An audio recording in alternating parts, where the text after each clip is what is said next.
from in the morning and go, oh no, god, yeah. and then you go throw up.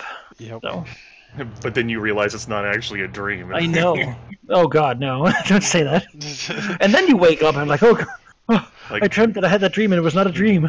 there are days I fucking like I dream the idea that I have like a college class that I'm supposed to have been attending all this time, and I'm gonna wake up in more debt, and I'm like, oh my god! Yeah. Like wake up in a panic. Debt, that's an angle I usually don't have. For me, it's like, oh yeah, that you had like a form to fill out to continue your courses. Otherwise, you're done here. And I'm like, I didn't know. The dream is me trying to file through the bureaucracy of talking to another machine. Like, have you ever dreamt that you got out of bed all groggy and like brushed your teeth and had breakfast and like went to school or whatever you were supposed to do, and then you wake up for real and have to do all that over again? Yes. It's infuriating. I believe there's a term for it. Uh, I don't remember it right now. I have had dreams like that, but for me it's from the other way around. It's that I suddenly realize that I'm supposed to hold a lecture in history and have nothing prepared, and the class is waiting for me, and I'm like, oh god, oh Jesus, and then like I wake up and I'm like, oh thank goodness. Let me open up the adventure path here. What do I do with this situation? Oh man, it's so. Oh. It's almost like our current way of doing academics is somewhat scarring. It's my goodness. Yes, but that's why he's not here, and I feel bad for him. Yep. Our Very thoughts and prayers go to Valky in his time of need. But he can go have some escapism in the 40k universe when he's done. So that's right. Really get away to something better. Yes, something better. That said, I believe y'all equal on recaps. Does anyone feel like they really remember what happened last time? No? Do you? You haven't done a recap yet, Manic Guy. I haven't. You try that in every campaign growth, it's never going to work. Well, if I begin now, then I'll never stop. Exactly, it sets a bad precedent. I swear it's worked before in Age of Darkness, but maybe that's just because no one remembers what happened in this session. Good to get started, because I knew we had a dragon turtle to fight or something, so... Alright, so if we all just drag our feet, then it'll leave him, like, required to... we can talk more about professors and whatnot. I'll do it. Let's shut up about uni stuff, because I'm sick of it. Damn it, Sheep. Don't cross the line. You gotta stay strong with us. Something about unions, Yeah. So, last time, we started off desperately trying to rest. However, we were rudely interrupted by the people who we expected to come eventually. The ogres, were they ogres? Trying to collect the tribute for the Earl who rules this valley for now. We told them what we think about their tribute and also killed all of them, which is a bit unfortunate because it would have been great if we could have sent one of them back to say, like, hey, no tribute from us, but things happened. Afterwards, we, I believe, got visited by a very strange person whose name escapes me, but we sort of were a bit puzzled by him. He was speaking like a very ancient dialect, like the Old English equivalent, while also trying to seem as if he were with the times. And we eventually concluded that he's very, very, very old. And then we got very scared about what the hell is going on. But he just said, "Hey, I built stuff, and I'm gonna live in the crazy wizard's tower that unfortunately has been ransacked recently, apparently." And he apparently wants to work with us, although I'm not sure how exactly we feel about that guy yet. Afterwards, it was time for the real important issues, which included a log cabin I was trying to find an adjective to make it more mysterious, but it was literally just a log cabin in the middle of the valley. And that was a problem, because, you know, if there's a house, then something might live in it, and that won't do. So, Valinov wanted to burn it down. And so we went in there, and the first obstacle was a rather sturdy door, which took a little while. And then suddenly there were ghosts, and like these souls or spirits or ghosts or whatever of kobolds who've died in spades, apparently, assaulting us, as well as a wraith. Wraith? Was it a wraith? Ghost? Something ethereal and very, very mean.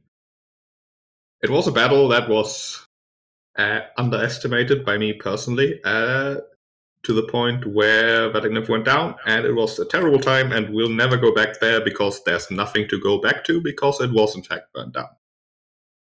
We did find a shiny shield there, which literally glows with moonlight or something, so that's good, but really, the fire was all the reward that was needed. And I believe that was nearly it. Afterwards, 3 of the 4 little dragons decided to head to the monastery to have a little chat, see how things are going. Although Valinov didn't go with them, because honestly he doesn't really care about the monastery, and Verdulov might think herself smart for having convinced Valinov not to come and not to mess anything up. But you know, it's win-win for everyone. And of minor interest is that the dark creeper fairy who informed us about the Red Banner has moved on. Oh yeah, he got tired of waiting, even though he said that he has time. He got alarmed when his companions didn't come back. Been like a month, almost. He probably underestimated the timescales that we work on. You know, it was like, you were like, we'll go with you when we're ready, and he was like, okay, I guess I'll hang around. 200 years later. They will never be ready. Yeah. This was an impolite way of letting him go instead. And I believe we were offered the opportunity to get stuff from the outside through the monastery's caravans and whatnot.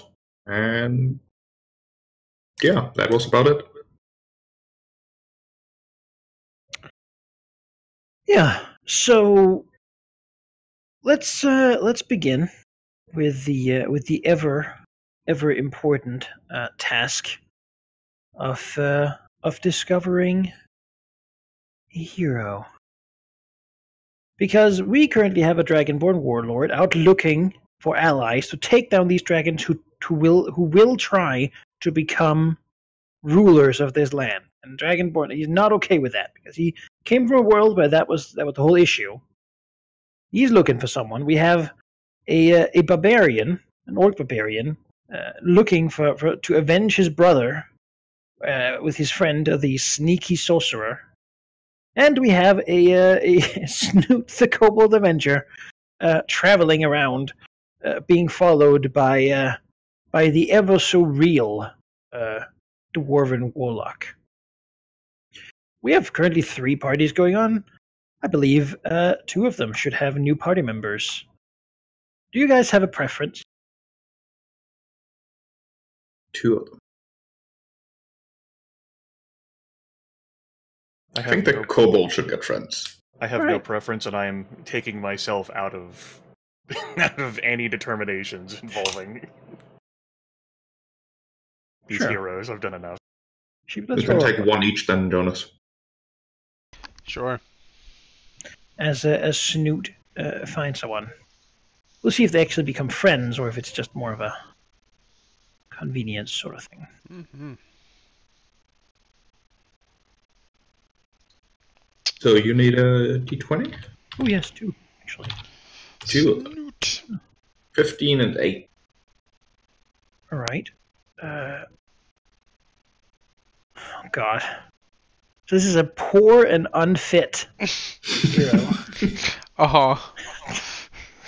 Snoot has found a friend. So I do feel we have a competent party and a sort of a not so competent party here. Yes, it almost is like these guys are not at all ready for life as it is. So he's poor and incompetent. Oh my! What class is even?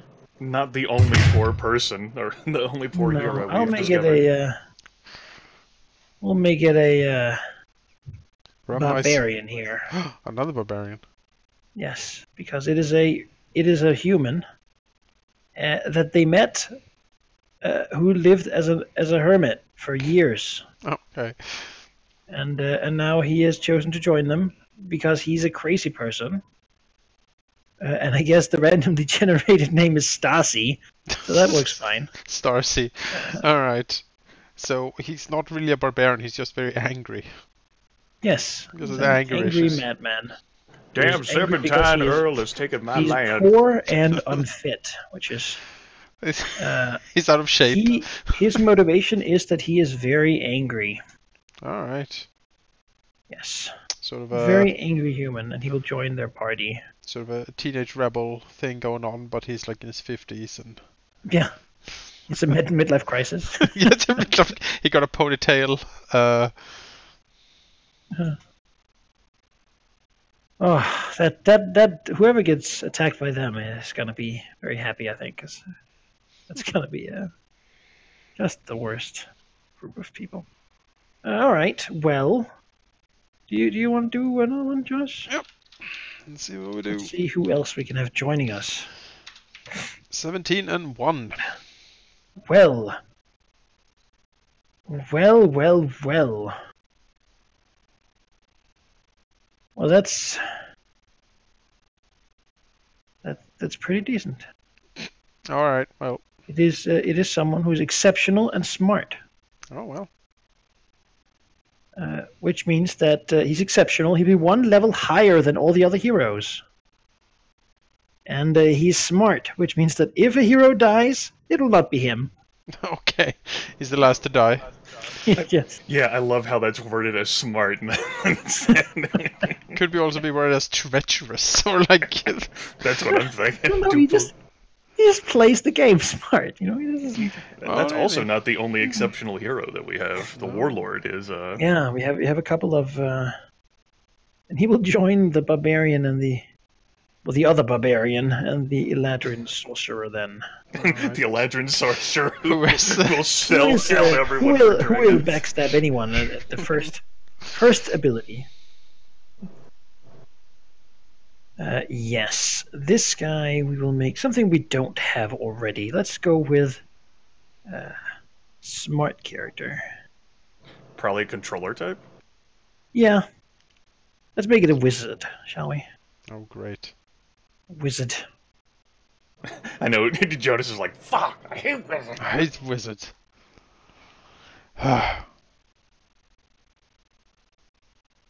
Yeah.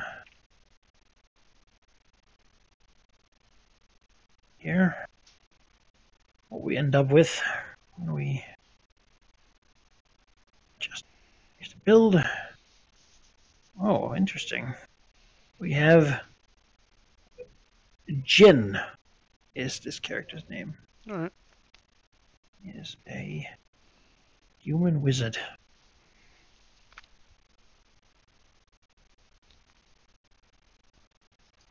Named Jin. He is exceptional and smart. Well, he's a wizard. He wants. What does he want? He wants to live Uh-huh.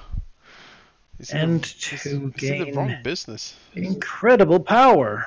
Well, that sounds some. He is a wizard who knows he's level 1. Well, level 2, I suppose at this point. So Sounds like a wizard. yes, we still haven't crit these rolls, but I believe that one day we'll get to have those unique options. One can hope.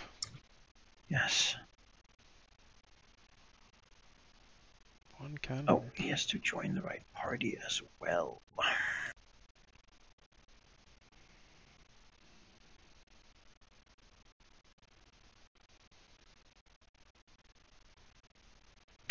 Excellent. next thing is your goals. You have 3 current open goal slots to consider.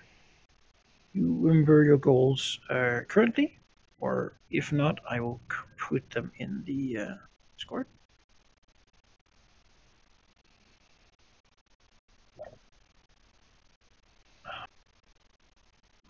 Again, the idea is that each dragon will generally keep up with 2 of these each. So consider which ones you're invested in, and if you don't have 2, consider if you want to have another one.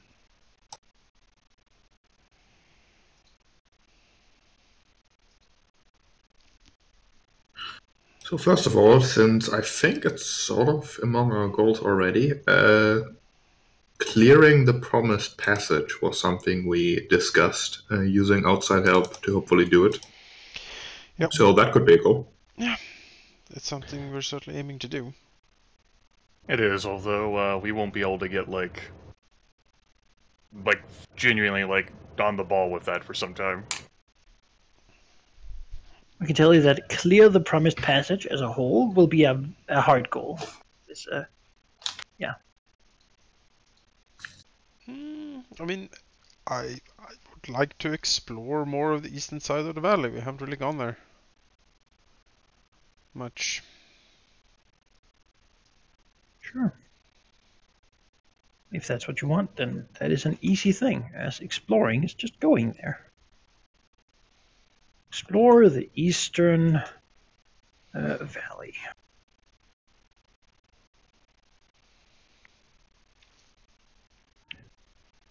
All right.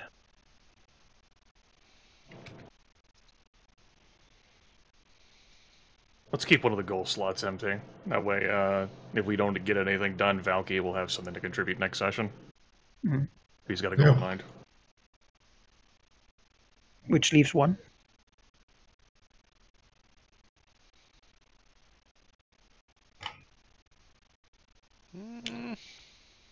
We can put in your secure the promised passage idea, though I think that's going to take longer than us actually getting 4 dragon layers.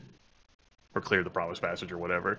Because we're actually going to have to wait for the, whatever we're going to have, like expert, hopefully, come back. And then with the manpower that we'll have to secure from clearing the skies of the Serpent Valley, from the monastery, that's when they'll get started on that, so that we can go down there, so that we can empty it out. It's a goal, but too long-term to maybe put on there quite yet. It'll probably be hard still in the coming couple sessions. Yeah, I don't have anything immediate that I can think of that I feel interested enough, except what we have here. Why don't we, I have something. Since those plants over there are drooping and dying and may not actually end up being a problem for us to explore, why don't we go ahead and investigate the ancient pipe? And have that be a goal. Sure. Alright. That would make me so happy. I know it would. That is an easy goal. Investigate the ancient pipe.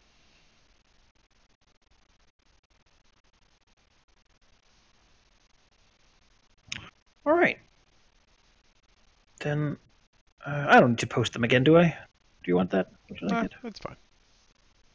Maybe for Valky, so we can see what we were up to. So I will be putting them there at the end.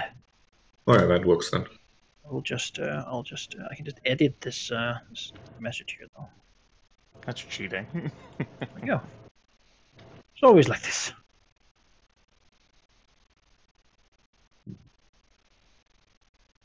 All right. Next thing, did anyone want to order something through Master Hiji's? Yes. Yes.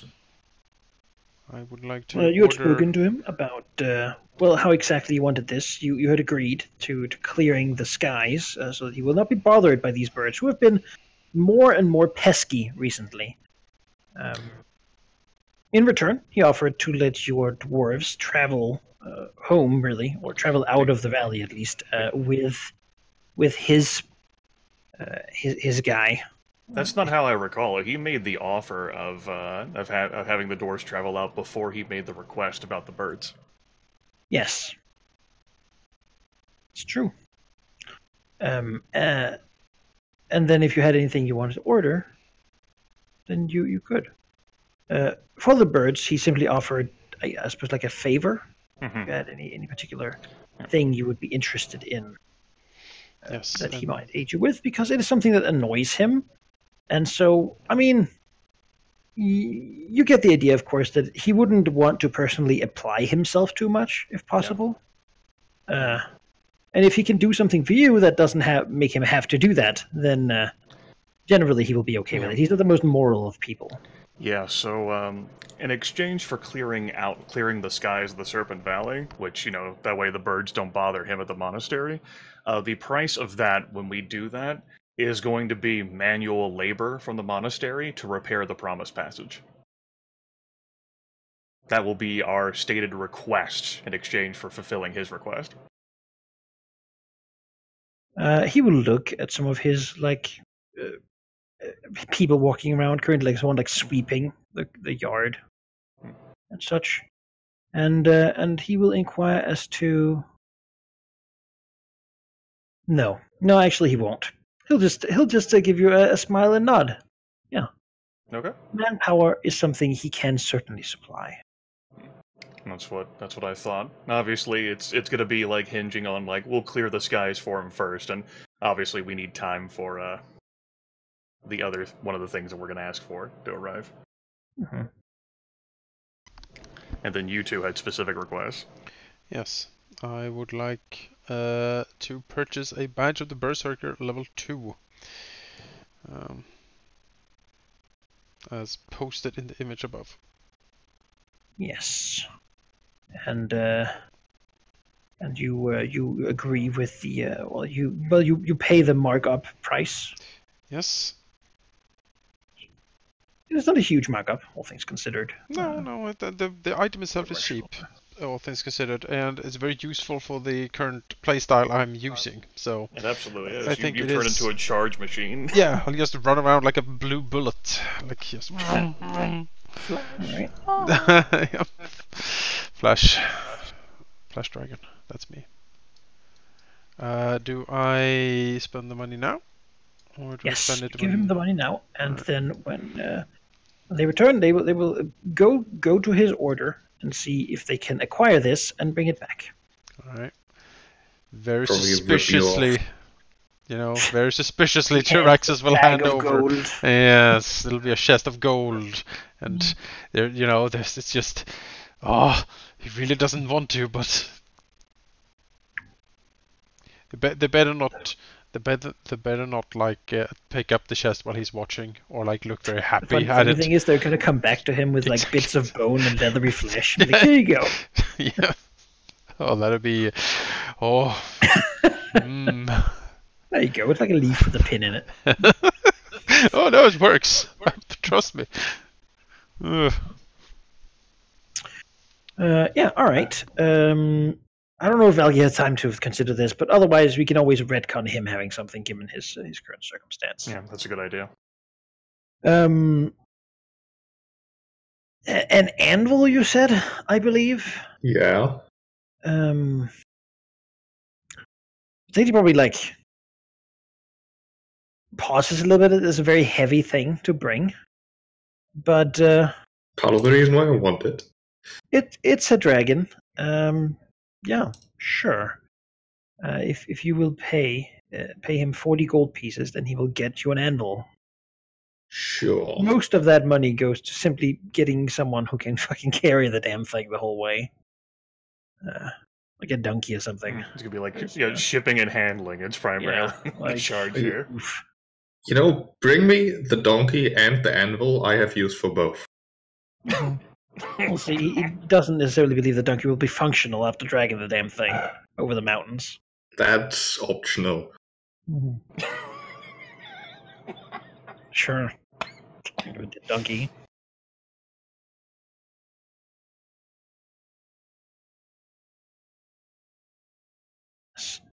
Add that. One handful.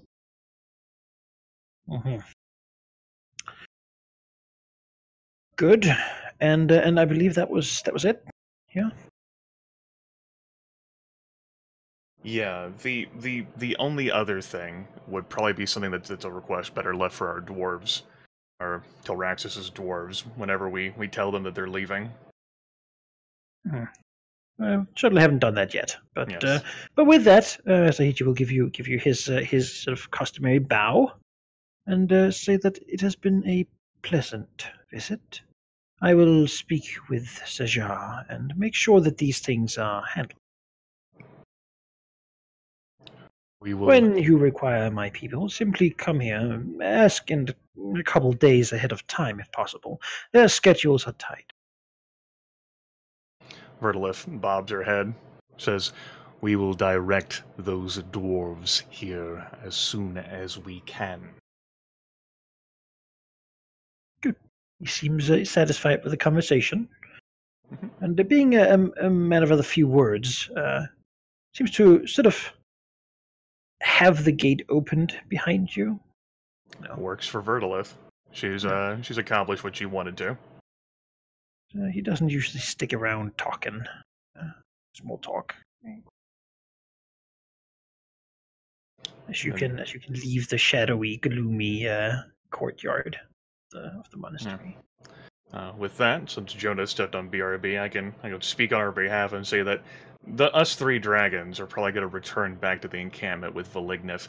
It's possible that Veristrix, I don't know, fucking wanders off to look at the Mad Wizard or fucking something. Who knows? He's a strange dragon in his mind. His will becomes reality, and he's plotting and scheming. Vertilith and Tilraxos will return to the encampment. Vertilith will deliver the news to Velignith, and I imagine Tilraxos wants to speak to his dwarf minions directly. Probably.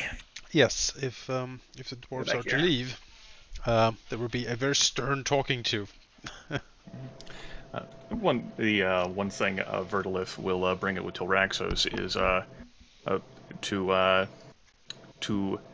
to impose upon the dwarves who are leaving with their remnants of a caravan. Never mind how they're going to transport that, but that's their problem and not ours. That they need to find at least one person who's suitable for actually reconstructing that promise passage thing, the elevator or the lift or whatever, because our dragons don't fucking understand it at all. We've got manual labor, but we don't have anyone who's skilled to do that. And if that's going to take money or the promise of money, if we have to kidnap that person, that's great, but they actually have to be in the valley for us to kidnap them. Lure engineers to the valley. At least one person. Yeah. Someone Lure could one direct engineer the to the valley. It's a goal.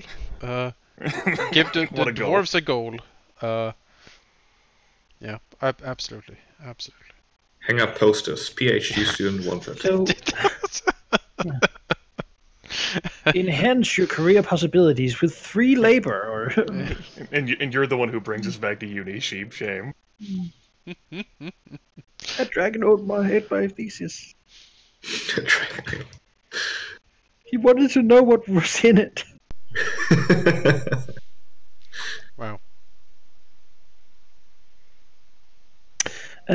Yeah. Renee will seem actually surprised that they're leaving. They've been here for so long at this point.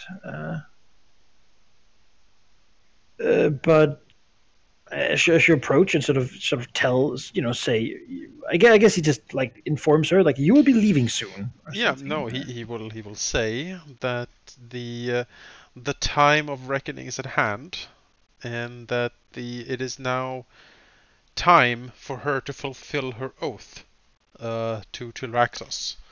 He has kept his end of the bargain and been an incredible, patron and generous master to these creatures. And she has made promises to him. And now it is time for her to show what her word is worth. That she keeps the promise, keeps the deal, and delivers onto Tilraxos, what he is owed. They will be leaving, escorted by the Dark Moon emissary. and they will be leaving with the cats, the remnants of their caravan, and they are free to, ply their trade to bring in the money that they owe. As for clearing the pass, it has been the passage. It has been found, but as such, to fulfill the deal, to realize the glorious future, the dream, really, of a proper trading road through here, some expertise is needed.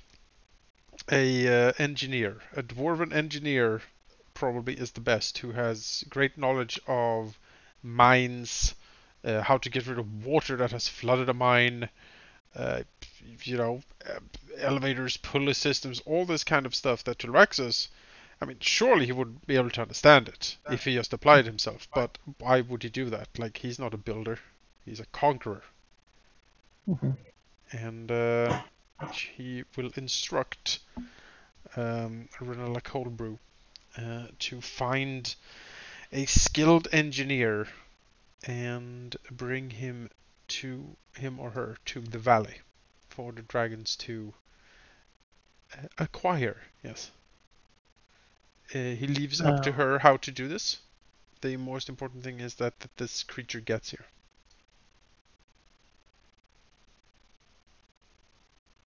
She pauses for a moment, unsure if she should ask about the further information about this request. Taraxis will wave a claw to indicate that she might ask questions if she so desires. So, an engineer, all right. Willing, unwilling, I understand is not a particularly important issue. However, there is the question of how this... The reason anyone would work with us, gestures to Taraxis and herself, would be that they would want some sort of benefit from the trading road when it appears. Now, it is mostly a problem for the traders. They would want to ensure that it is cheaper to go this route than the old one. Yeah. Can such a promise be given? Taraxis considers and says that he will. It will be offered very competitive prices on the trade route. What they will offer here is safe passage. It is something that cannot really be guaranteed anywhere else, simply because, well, the reach of the cities don't really reach out here. Like, you have to fend for yourself on the roads. And as you go around, there's a lot of bandits and stuff. He can promise there won't be bandits in the valley. Mm-hmm. Or if there are, that should be brought to him, and he will sort that out. If there's one thing, she'll not. She will take the cats and a lot of the supplies too, like food and such, for the journey. Fine. And we'll go return to Thunderhome and we'll deliver them and give them the news that there are dragons who also want a trading passage in the other way, and that they are very excited and want an engineer. And if no engineer is willing, she will attempt to apply herself to acquire one. Yes. This is a joint project, She is basically sworn to eternal servitude to Taraxis, as far as he's concerned. Might be not exactly how she sees it, but she does see it as a potential way to profit. Mm. She certainly has profited so far. I mean, she's not dead. Yeah. She has her cargo back. Yeah. To some degree, she got some revenge. Yeah. On the people who took it from her. See all in all, it has not... Given her circumstances, she could be a lot worse off. Yes. She has a lot more than what she had in the first session. Yeah, and she realizes that, and recognizes that, and thinks that perhaps from this, she's going to deliver these way late, and not as many as promised, but she will come with stories and knowledge, and she will come with opportunity, because that's what this is. This is an opportunity for business. and her people certainly are industrious and certainly have problems with water and tunnels often enough, given the current state of the Underdark where they live. Imagine Yeah. the patronage, a skilled engineer would enjoy here. There's lots of things to build, lots of things to design, and there's a couple of dragons who are very interested in seeing that happen. This is really a golden opportunity. I love like Scylla said, like think of all the work you could do here. Yeah. You'll mention, of course, that that her people are proud and will likely expect reward for their Oh, their there work. will be reward. Oh, yes. To gild one's servants is a way to ensure that they return loyally. Uh-huh. Is she implying that Bring she is someone not... who knows what a pickaxe is, please. Is she implying that she's not been rewarded? No, she's simply saying Excellent. that dwarves like to receive payment in gold, and that any dwarf or engineer would probably expect as much. That sounds very dwarf-like. Yes. Tyraxus nods. He has learned this. Or, of course, other benefits. I mean, an engineer who helps sort of clear the passage might expect a small bit of the tithe from such a passage, or who builds a road might expect a small tithe of the people using the road, or some such. Yeah. Tyraxus will promise rewards. Yeah. Tilraxos is the sort who lives for so long that he doesn't think of like long-term benefits. He's like, yes, lump sum reward. Like, It'll be a beautiful grave. You get. Wonderful mausoleum, really. We have them all over, so pick one. This tunnel shall be your grave. just bury the engineer where that undead giant was. Yeah. Just put Promised. in the coffin. Done. It was up of us promised me. Ah. And then she will, just not. Yeah, I mean, her path seems to be. She does want to leave this place. Like, just a clean bath is going to be fucking wonderful. And currently, there's not so many bandits because they all gone south to go war with centaurs. So it's a good time. It is a good time, yeah. She's optimistic. Her people, some of them are look forward to meeting their families again. I mean, been a long trip. Tyraxus doesn't exactly know what family means, but It's like their bone dad. oh, ugh. Well, that doesn't sound very pleasant at all, actually. He shudders. Yeah, but then again, dwarves are strange creatures.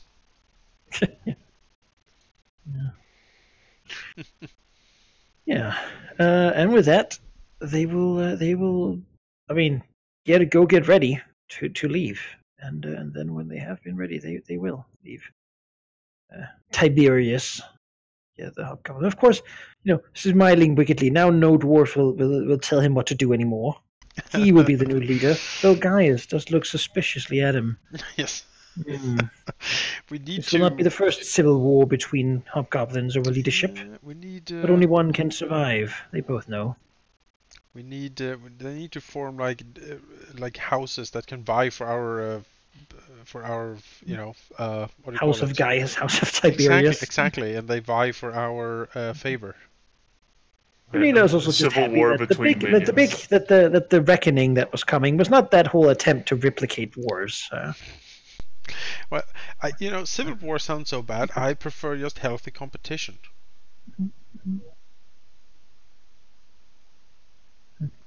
Minions who are out to impress, can do wonderful things. Tyraxus is sure. We just need more of Gaius and Tiberius somehow. I mean, the kobolds wanted to impress us, and they offered us lizards, so... Yeah, but they were idiots. Gaius and Tiberius can at least be talked to, and they do what you tell them. Gaius and Tiberius have done a better job impressing us than the entire kobold village. They are wonderful. I am so proud of them. Imagine what I can do with 1,000 of these. It helped that we got our asses kicked by hobgoblins before. They're so dangerous. I want only artillery. Yeah, exactly. I mean, that's Superior firepower will win the day. At Paragon level, I would still be cautious of these guys. I would still be like, I don't know. I don't know. Yeah.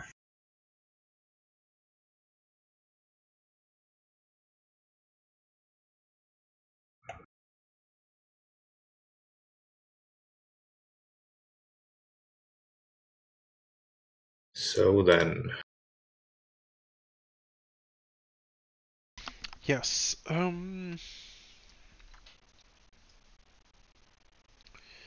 What do we do? I would like to brainstorm our first goal here a bit. Like, secure 4 Dragonlairs. Out of all the goals, that is the one that is least straightforward. Is there anything we can do to properly pursue that, or is that just going to... I think so. I made the quip a few sessions back about the idea of, like, it seemed like there were places where each of us could set up shop. My idea in mind was the ancient pipe with the carnivorous, like, plant life, because, you know, green dragon, like, plant life, especially anything that might be poisonous in nature. Now it's drooping and dying. That was the indication when last session. I don't really have a great idea of how to fertilize that unless I feel like pitching the imp at him, but which I might. I wouldn't put that idea past me. But you know, like, there's that. That pipe supposedly connects all the way with the other end of the pipe that was down there in the Underdark. And with those oozes and whatever that you can fly over, like somewhere in the Underdark seemed like a place for Veristrix to live. And then there's going to be like places that are higher up once we get rid of the birds. That suitable perch can be found for either of you, really. Yeah, Tyrexos really wants a sky lair of some kind. Like, he wants to be close to the sky and high up. Like I definitely do think there are opportunities for us, for, you know, medium-sized dragons to find, like, secure places to live here. But to do that, we need to get rid of the birds so that your dragons would be satisfied. Yes.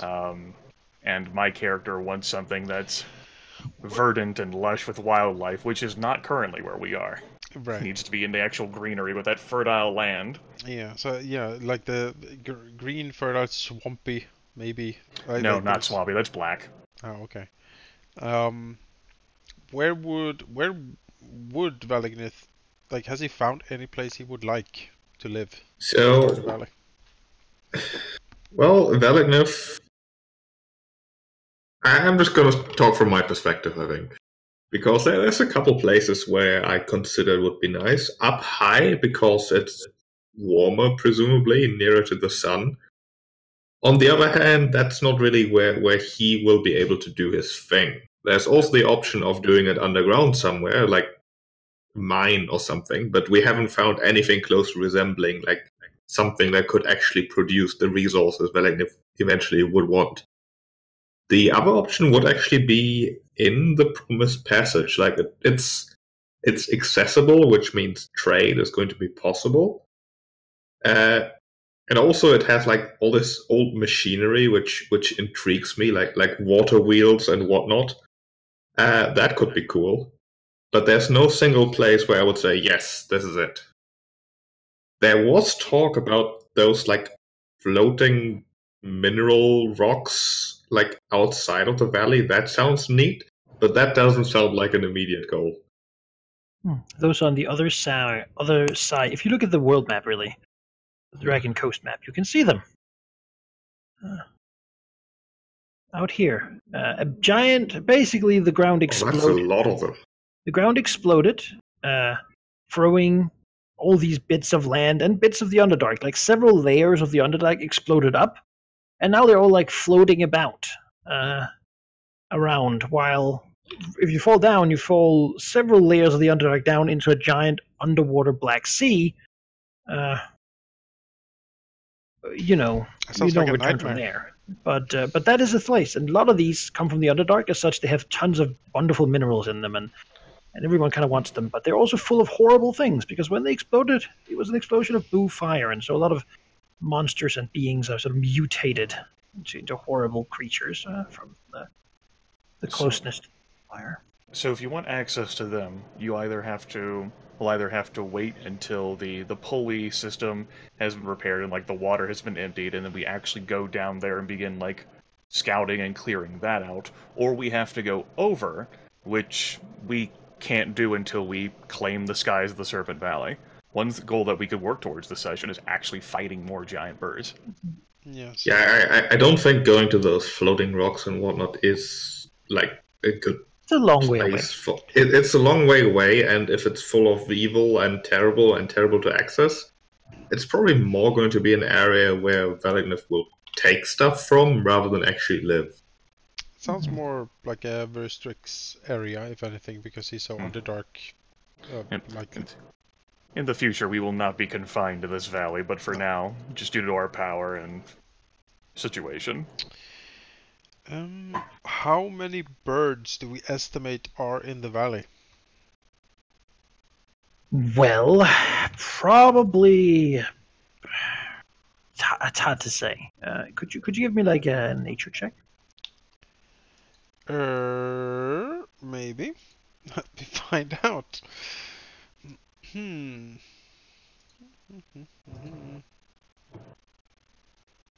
I generally just want to know if there are 10 or like 1,000.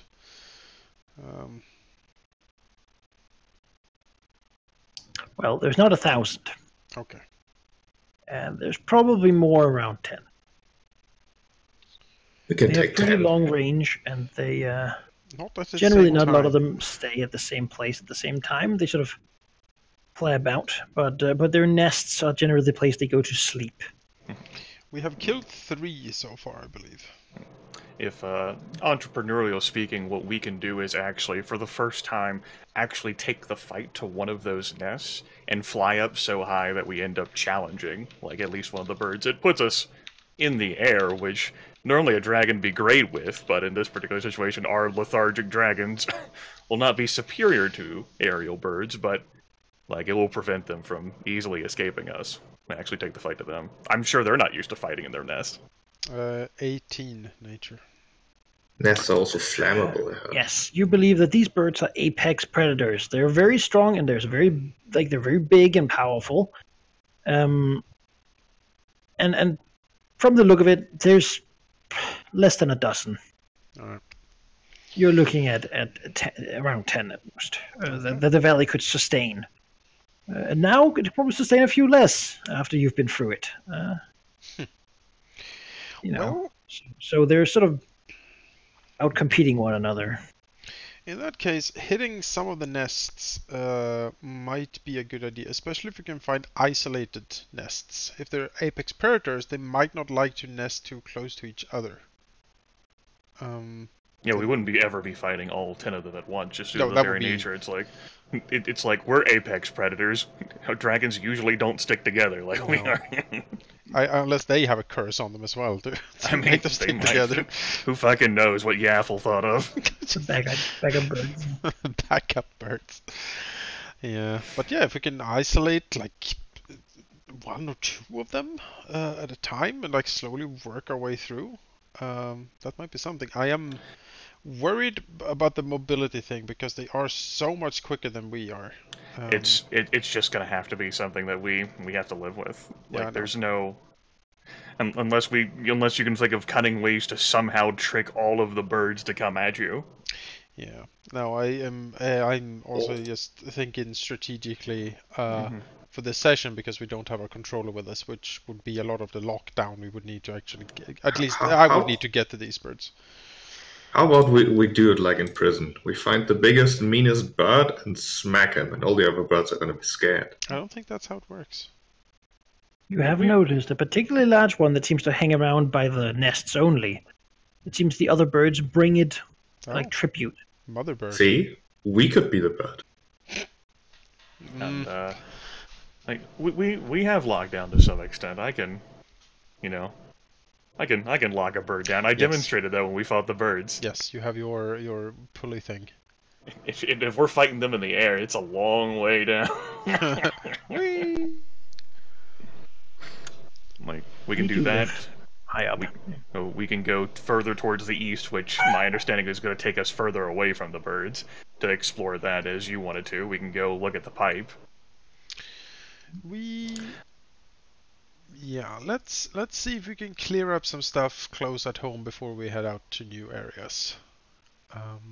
I think so. Either the pipe, take a look there, or see if we can get a bird or two. You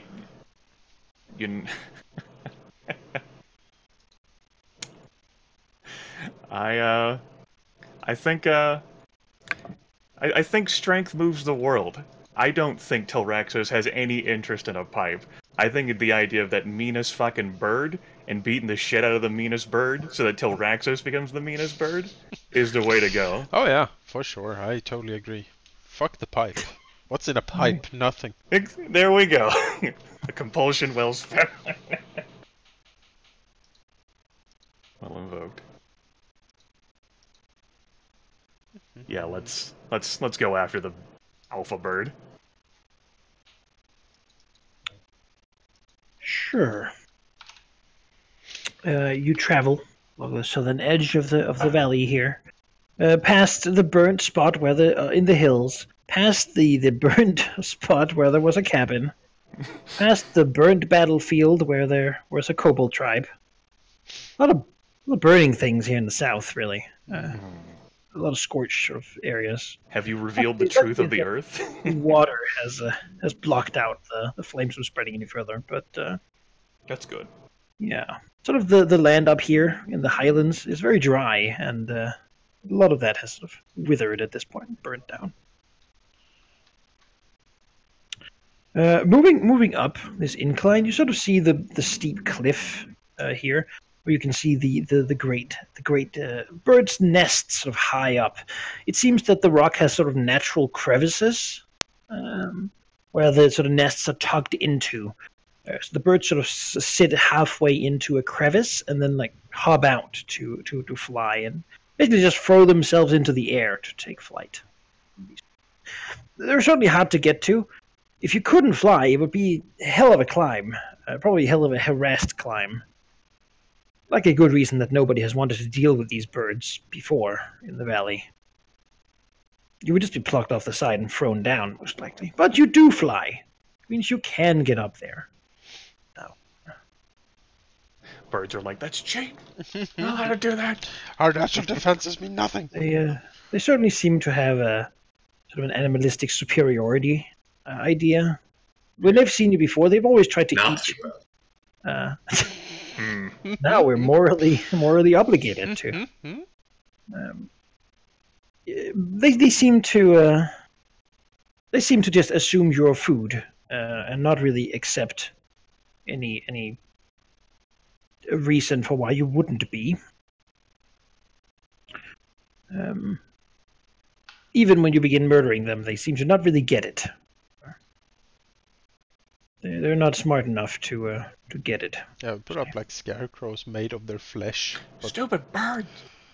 We're not food. You could Birds live like... if you just left to run away. You could live, but they don't get it. That's right. Find another place to hunt. Like, no, this is our home. Okay, they're like, oh, delicious dragons. They're kind of animals that are used to eating whatever they see because they can.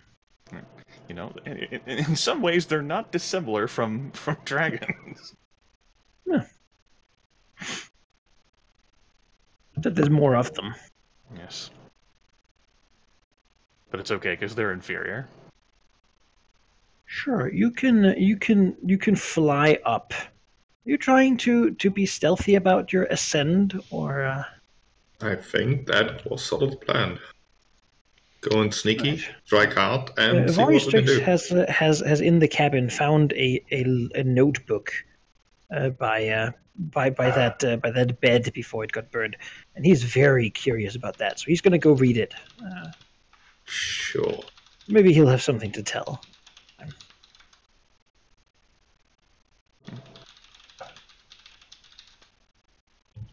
Probably a brief conversation, like, you sure you don't want to come out here and fight? No, this is far more important. Birds? Nah.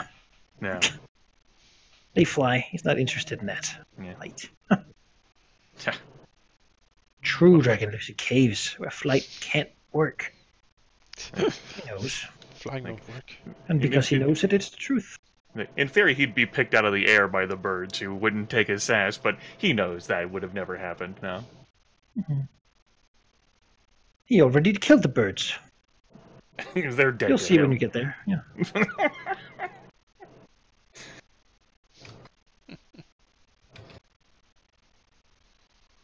Really, you're just going there to do his will.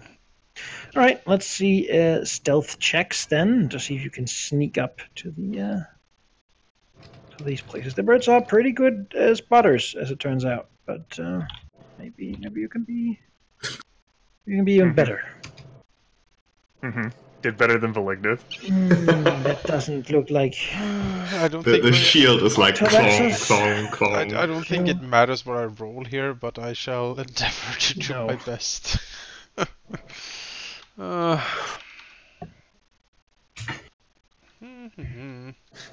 Aha! Sadly, that wouldn't have done it either. Oh. I have an 8 dexterity. I don't know what the hell you're expecting. Given these birds are again birds, they fly up, they look down, and they hunt. So as you ascend, you're going to be intercepted by them. We're not happy with you going to their. Not okay with it. Not okay with it at all. We just came up here to get a cup of water. Do you have any sugar? Yeah, literally. Trying to make a cake. Friendly neighbors. Hello. Oh. And you know what else we need for the cake? Eggs. You need eggs for cake, right?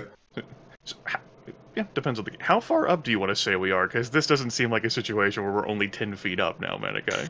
No, you're not. You're not just 10 feet up. Fucking feet. It's like my familiarity with the Imperial system has prepared me for this role-playing game. It's 6 feet is 2 meters or something. Well, it's okay, because everything in the system is actually measured in squares. So how many squares do you want to say we're up? There you go. Yes, that would be like divide 5 to get. I would have thought that was further up. Anyway, that's like 6 to 8 squares up. Okay. What? 662? No, 6 to 8. 6 to 8. Okay, that's In that range 30 to 40 feet. Okay. is where you get intercepted.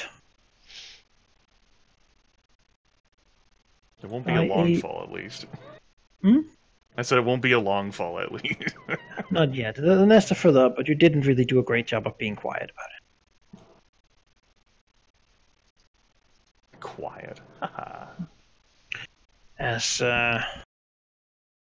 you hear a loud sort of shriek as a bird bigger than the others, angrier than the others, clearly more dangerous than the others, comes your way. It has a couple of others that seem to join it, sort of from around the nests as it approaches. They will all be flying.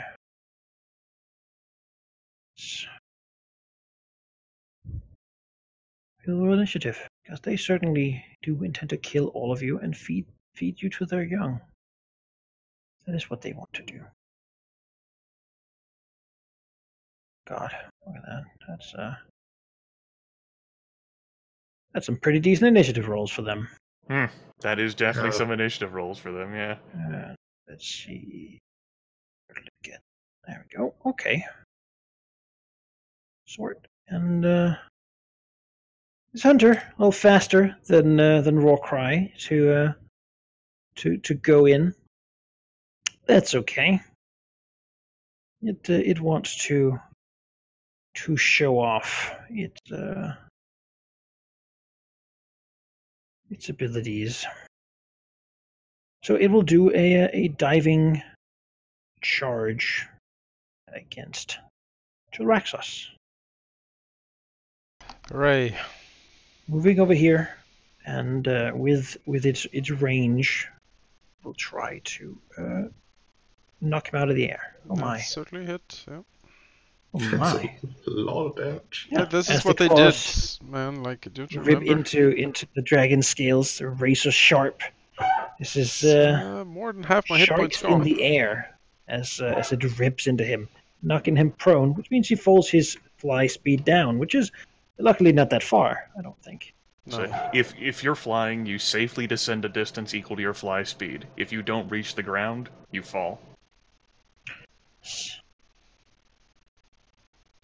Oh, that's not good then. No, that's not. well- That's from page 277. I guess I'm knocked out, probably. How much damage do I take from the fall? I'm going to add these in the rudimentary fly heights. Well, falling, I frankly don't remember.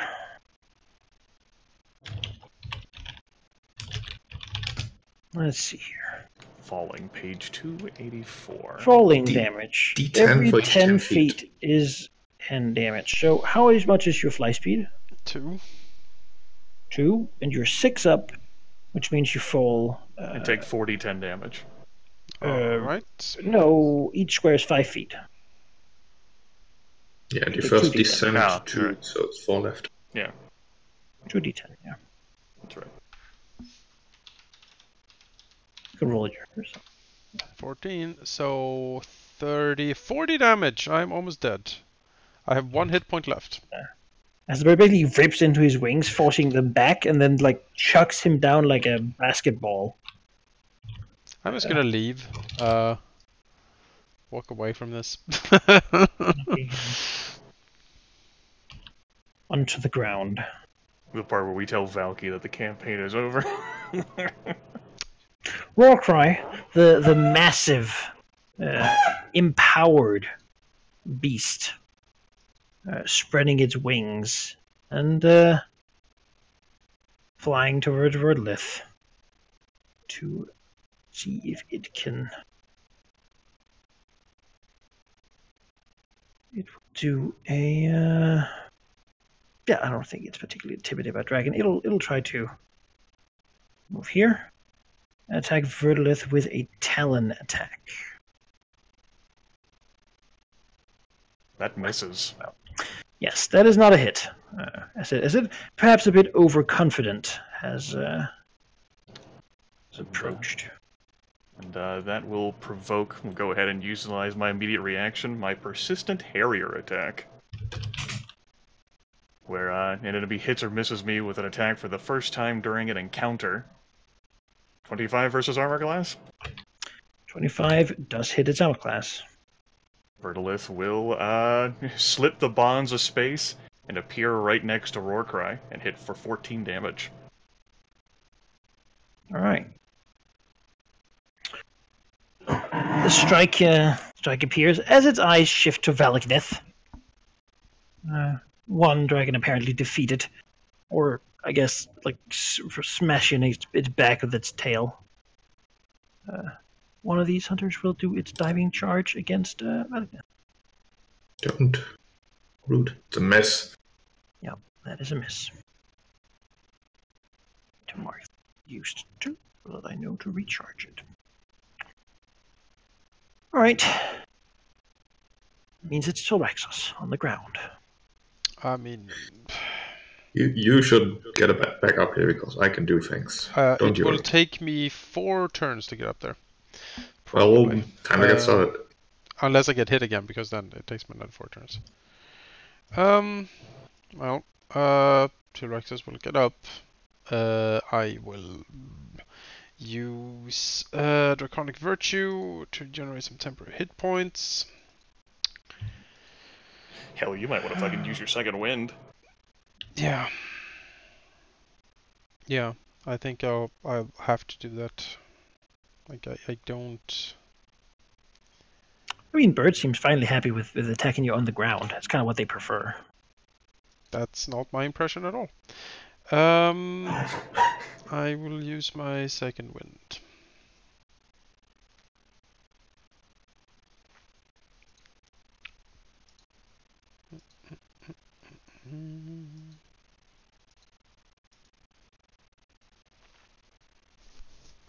Yep, that's me.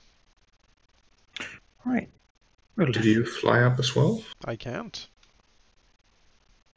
He had to Unless- stand up. He was not. Oh, you had to stand up. Okay. Unless you yeah. have a very good reason for me to do so, I can spend an action point. But I will only be 2 up. No.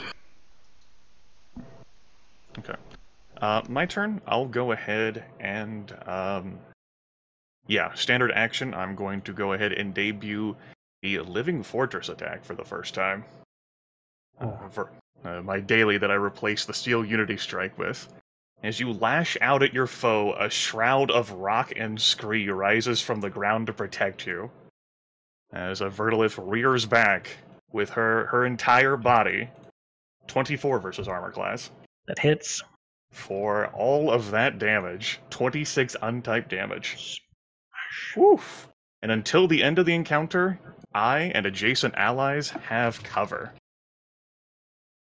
And as a minor action, I can end that effect to gain resist 5 to all damage till the start of my next turn.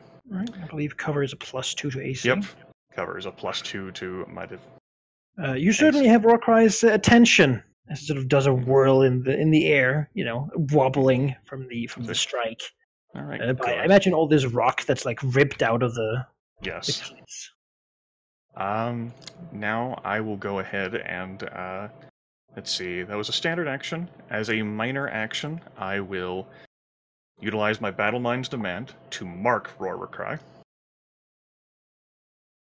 As a move action, I will go ahead and convert that into a minor for Psionic Vigor to gain 8 temporary hit points, and I will spend my action point. So I have one of those. Woohoo! To get another standard action. And that is going to be, hopefully, to tell this asshole bird to go to hell. I'm going to spend 2 power points on my Twisted Eye attack. And try to rip Roarcry's mind with Psionic Energy. That is a 23 versus AC. That hits. In that case, that will be 9 points of untyped damage. And Roarcry is blinded until the end of my next turn. Oh, you just like that. Fuck you, bird.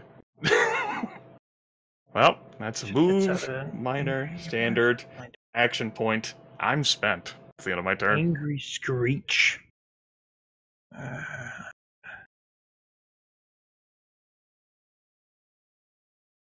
Alright. Maligneth. Alright. I can't reach Tilraxus because he's too far. But I can reach this guy. So Maligneth is gonna shift forward. And he's gonna blow a daily here as well, because I think we might need it. Which will be the Rune of Endless Fire. That's what these birds deserve.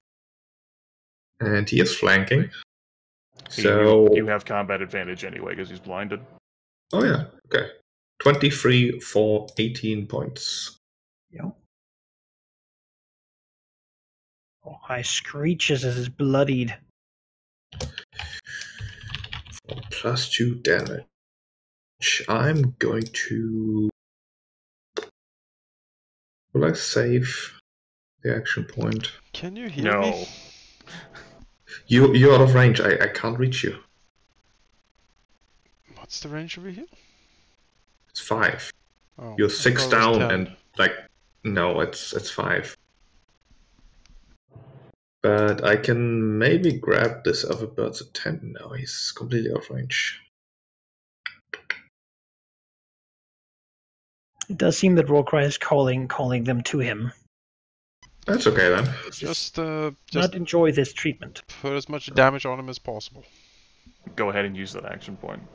Yep. Alright, action point. Which will then be followed by the... not yet. By the... let's diminish him a bit here. With the Rune of Destruction. I have +2 to hit and +2 to damage from my daily, and I rolled a 1. Oh no. Good. And because I can, let's follow that up with a Dragon Breath, which will hit only him. 21 for 7. It just hits the reflex. Good. Dodgy birds, but not dodgy enough.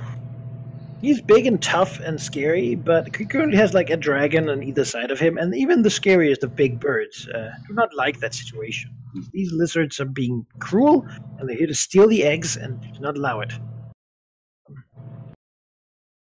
The hunters here certainly get it, Can't make an omelet without breaking a few birds. and we'll move over here, utilizing Tastes that like reach chicken. spell to attack Verdolith with a talon dive. That will not hit. All right, you got a thing or No. okay? You Just never know. telling you that doesn't hit. All right. Well, it.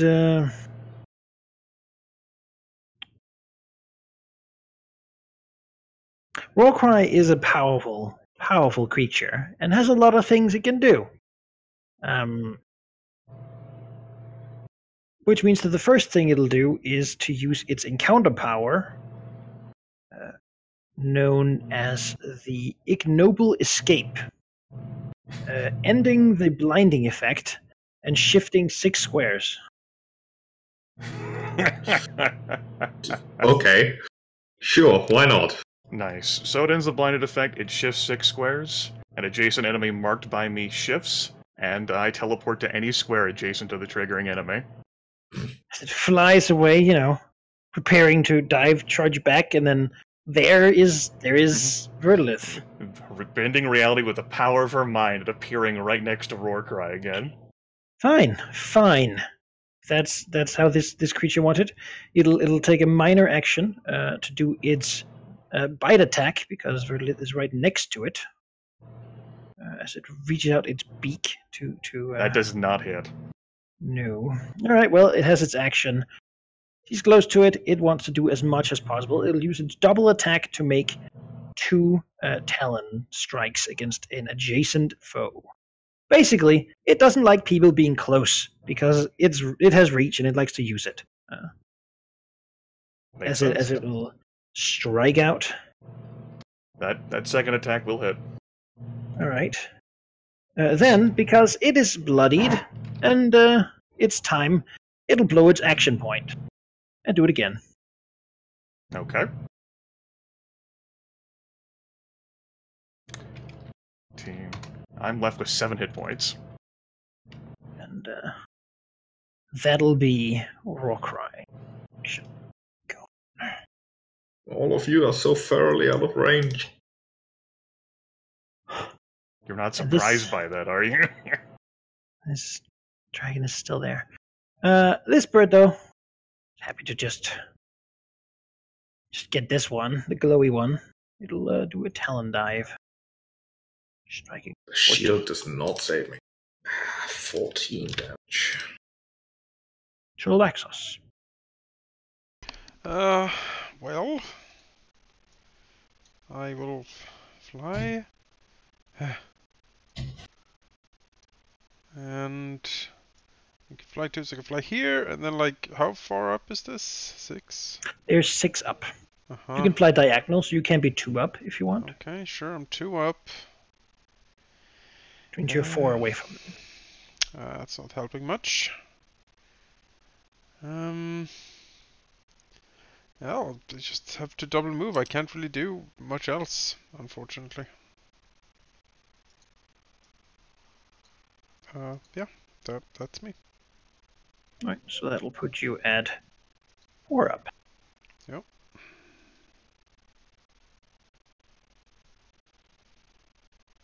Verdolith. Ow. I had Warcry seems thoroughly pissed off at Verdolith, certainly. I All had this. I had things in my body once. It's a very mobile, charge-based bird, and it can't do that if you're keyed constantly close to it. Well, then I tell you what. that bird can get away from me all the fuck the bird wants. I will open the door for the bird to leave.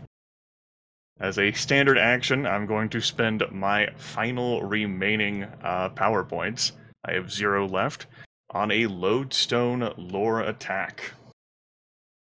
So augment 2 on that. 22 versus will. That hits the will. That will be 7 untyped damage. It's pulled right next to me, but the real kicker is that it's knocked prone. So basically, she telepathically like pulls it into all the rocks circling her. Yes.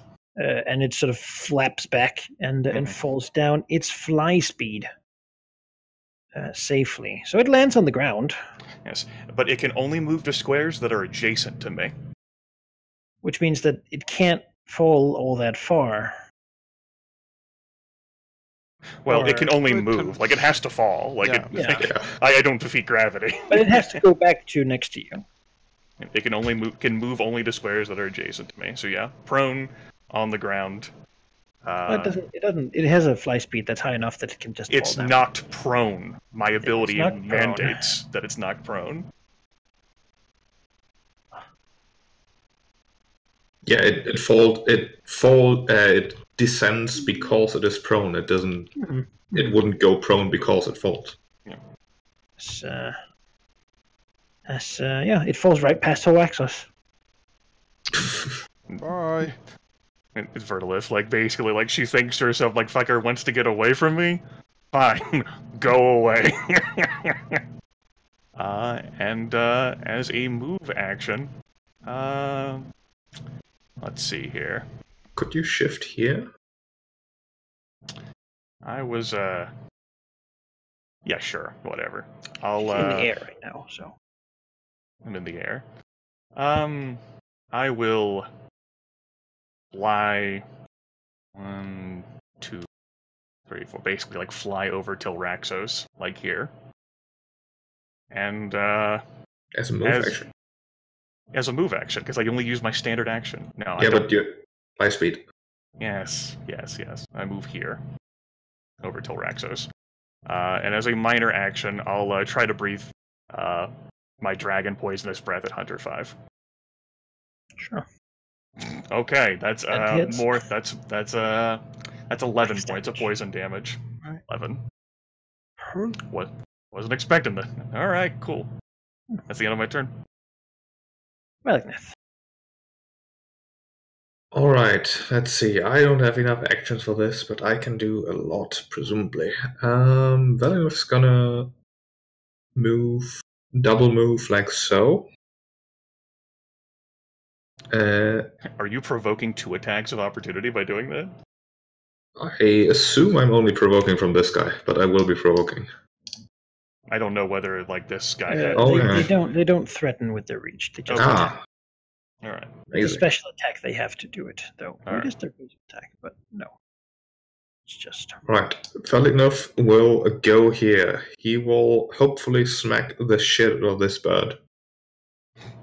With his reversed wrath, he has a +2 to damage. 16? No. Well, that's disappointing. Also, I meant to do that in defense, so I have to switch my aura. And then as a minor action, he's gonna put a shield to use, because god damn it, we need it. He'll use a Shield of Sacrifice. He's gonna steal a Healing Surge from Vertilith. And no, that doesn't work. Needs to be mine, otherwise I can't heal both of you. It doesn't need to be yours. You only have 3. Take 1 from me and heal yourself until Raxos. Alright. I really can't spend the Healing Surge, otherwise I would heal both of you. But Tyraxos and I can heal with a free Healing Surge, and we heal an additional 4. Mm. Fucking free, yeah. Woo. Mm-hmm. Socialism. Yeah. Take from the Robbing from me. from Distribution each of health. from each according to his ability, Grimmeth. Okay. Yeah. Alright, so that was You used a standard, Double a move, standard, Right. and minor. Yeah, you double moved, you standard, and you Yes. minored. Yeah, action point. But that is all my actions, even with the action point. Sure. Well, you have a bird right here, so it'll shift and take its attack. Oh, Right. yeah. Almost a crit. I really hoped that my Wrath would have hit, because then we would have all gotten a bajillion hit points, but no. Warcry can only Can only move to squares that are adjacent stand to up, me. and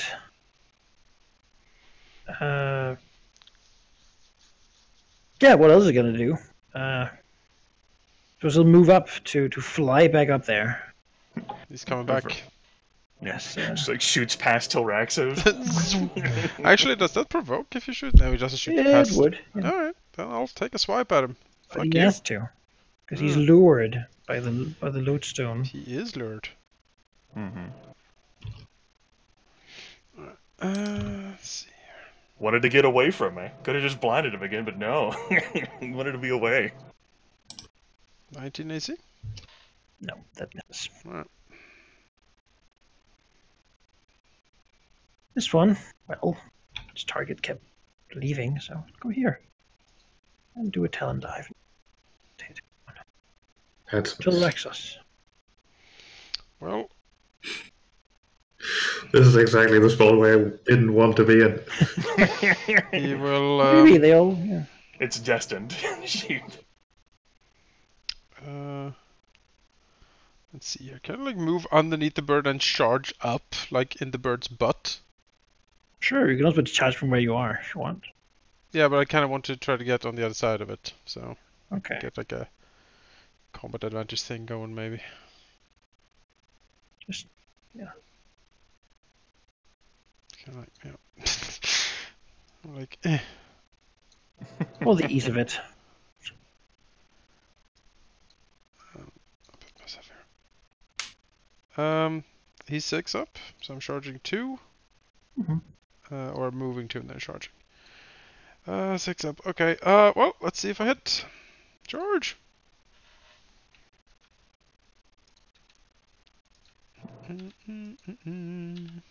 It'd be really swell if you, the striker, could 25 damage. could strike.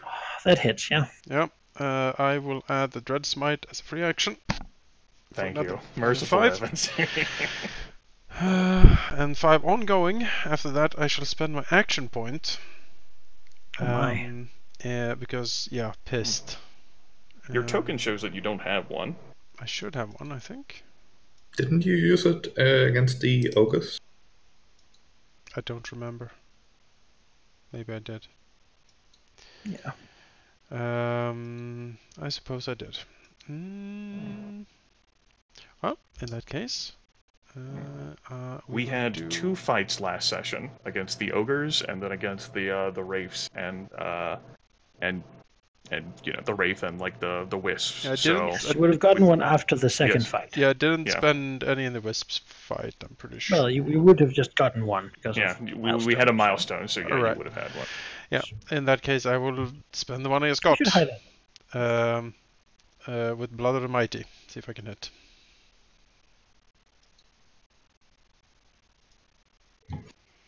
Mm-hmm.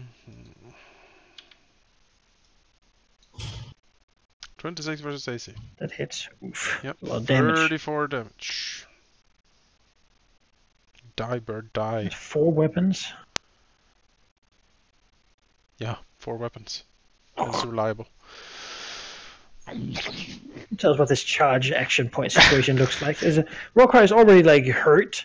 Like it's gotten scorched. It's gotten Fucking like smashed with whirlwind of like and rocks and shit around the bird. Feathers are broken as it flops there, like flying back up with manic look in its eyes to the wounded Verdolith.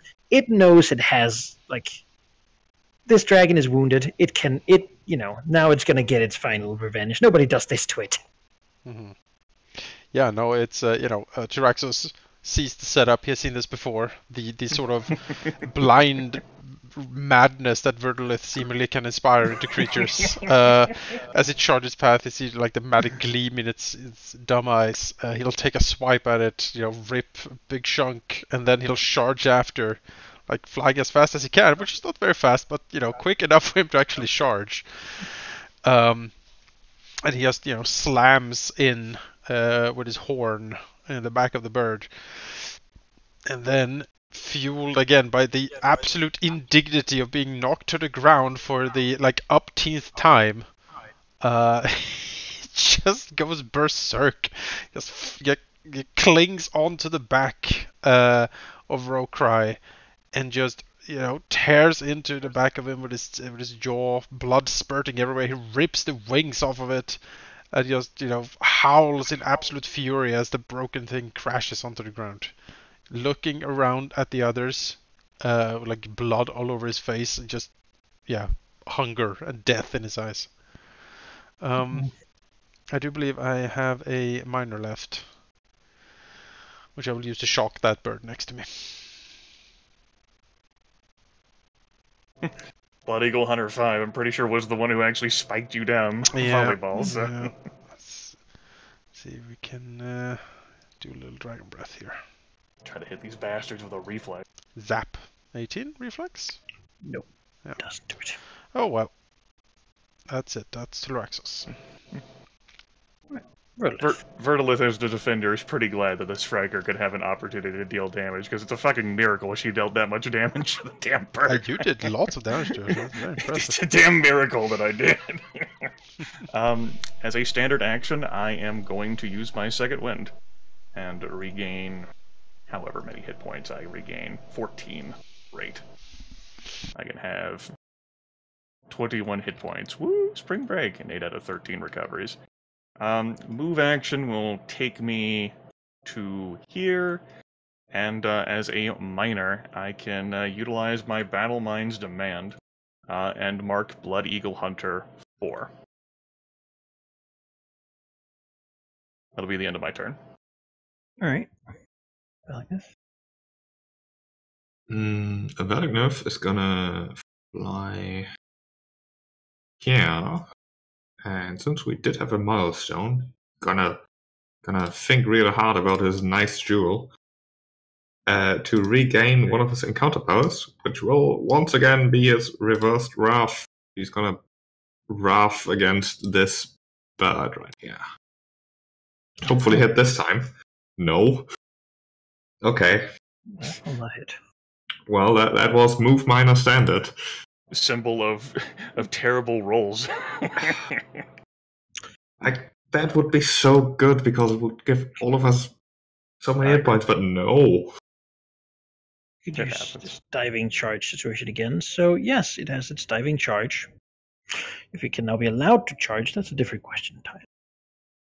It will take an attack opportunity though to move over here. Okay.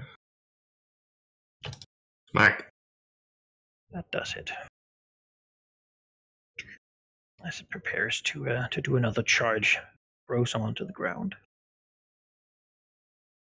This one has been. I'll roll its recharge die as well.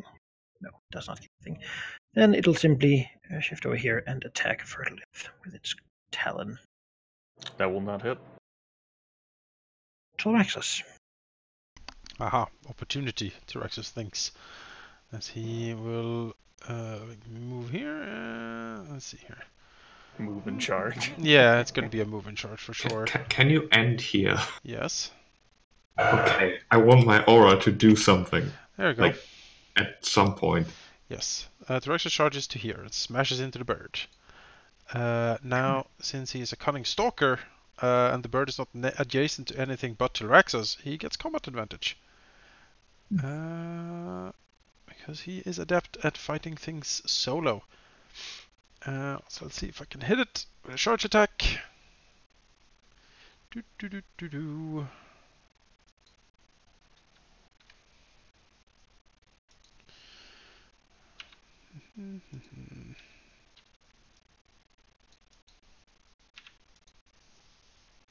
Yeah, I believe I do.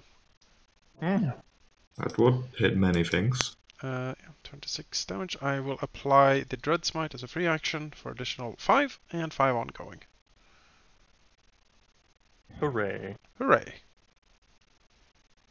There well, yeah, there we go. All right. Verlith. Move action takes me here. Now Tilraxos can have cover. It's like the rocks and Scree like float around the blue dragon as well. He's like, wow, what is this? what the fuck does Vertilift do with all the crazy shit she has? What's sorcery? That's right. As a standard action, I will use an unaugmented Lodestone Lure attack against Hunter 4. 13 versus Will? No. Damn. That won't quite do it. Yeah. And as a minor action, because it looks pretty, we'll utilize my Shield of Silver Light. The shield sheds bright light 5 squares in all directions. You and your allies within the light treat your weapons as silvered. Which I doubt they're susceptible, but it looks pretty as the defender is a beacon of silvery light here. And the light comes from behind all the stones that's whirling around, so it basically like shadow puppetry situation. And all the surface is disco ball-ish. Yes, I love it. Vertilift is prepared for a sweet rave. That's the end of my turn. Oh. Right. I like that. Alright, I could reach that bird and then immediately get squished. If you are adjacent to me, you will have cover. Mm-hmm. Yeah, my idea is gonna fly here. And then he will heal Verlith a rune of mending. That sounds nice. Which will let you spend a healing surge plus 4. And then as my standard action, no, I can only use this once per round. Damn it. Next round. I'm no longer bloodied. Wonderful. Then that's gonna be everything. Standard action to taunt at the bird. Yes. Stupid birds. Do like Wildly Neo gesticulating. thing, come hither. You look delicious and stupid. Delicious and It's stupid. charge, diving charge against Tilraxos. Oh, hi. Knock Yeah, him to the ground. that's a hit. Here we go again. Bye, Tilraxos! We know what this means. Pluck that of the sky, falls prone. Yeah. Takes 16 damage plus the 2 d10.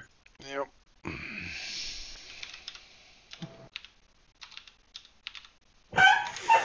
Ugh. Ugh. This bird looks like it's 5 ongoing. It'll then try to recharge its. It does recharge its charge attack. Now that Tilraxos is prone instead of right next to it, it'll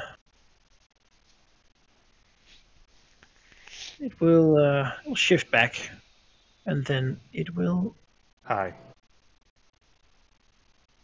move with its standard action right over here. Okay, that'll provoke an attack of opportunity for me. My one weakness. Let me see here. 1d20 plus what is the modifier? Hold on, I need to check this. It's gonna be that as my attack, so it would be a 16 versus armor class. Let's do it. No. It'll try to save against its no, that's certainly still ongoing. Tilraxos. I will fight from beyond the grave. I think it's the same guy again. It was Blood Eagle Hunter 5 did it to you again. Oh my god. I hate him so much. Traxxas will get up. I will spend a minor action for Shroud of Shadow. Oh, that should have been a 17 versus armor class. Does that make a difference, Manikai? No. Alright. Just thought I'd check. To get concealment. And a little bit of temporary hit points again.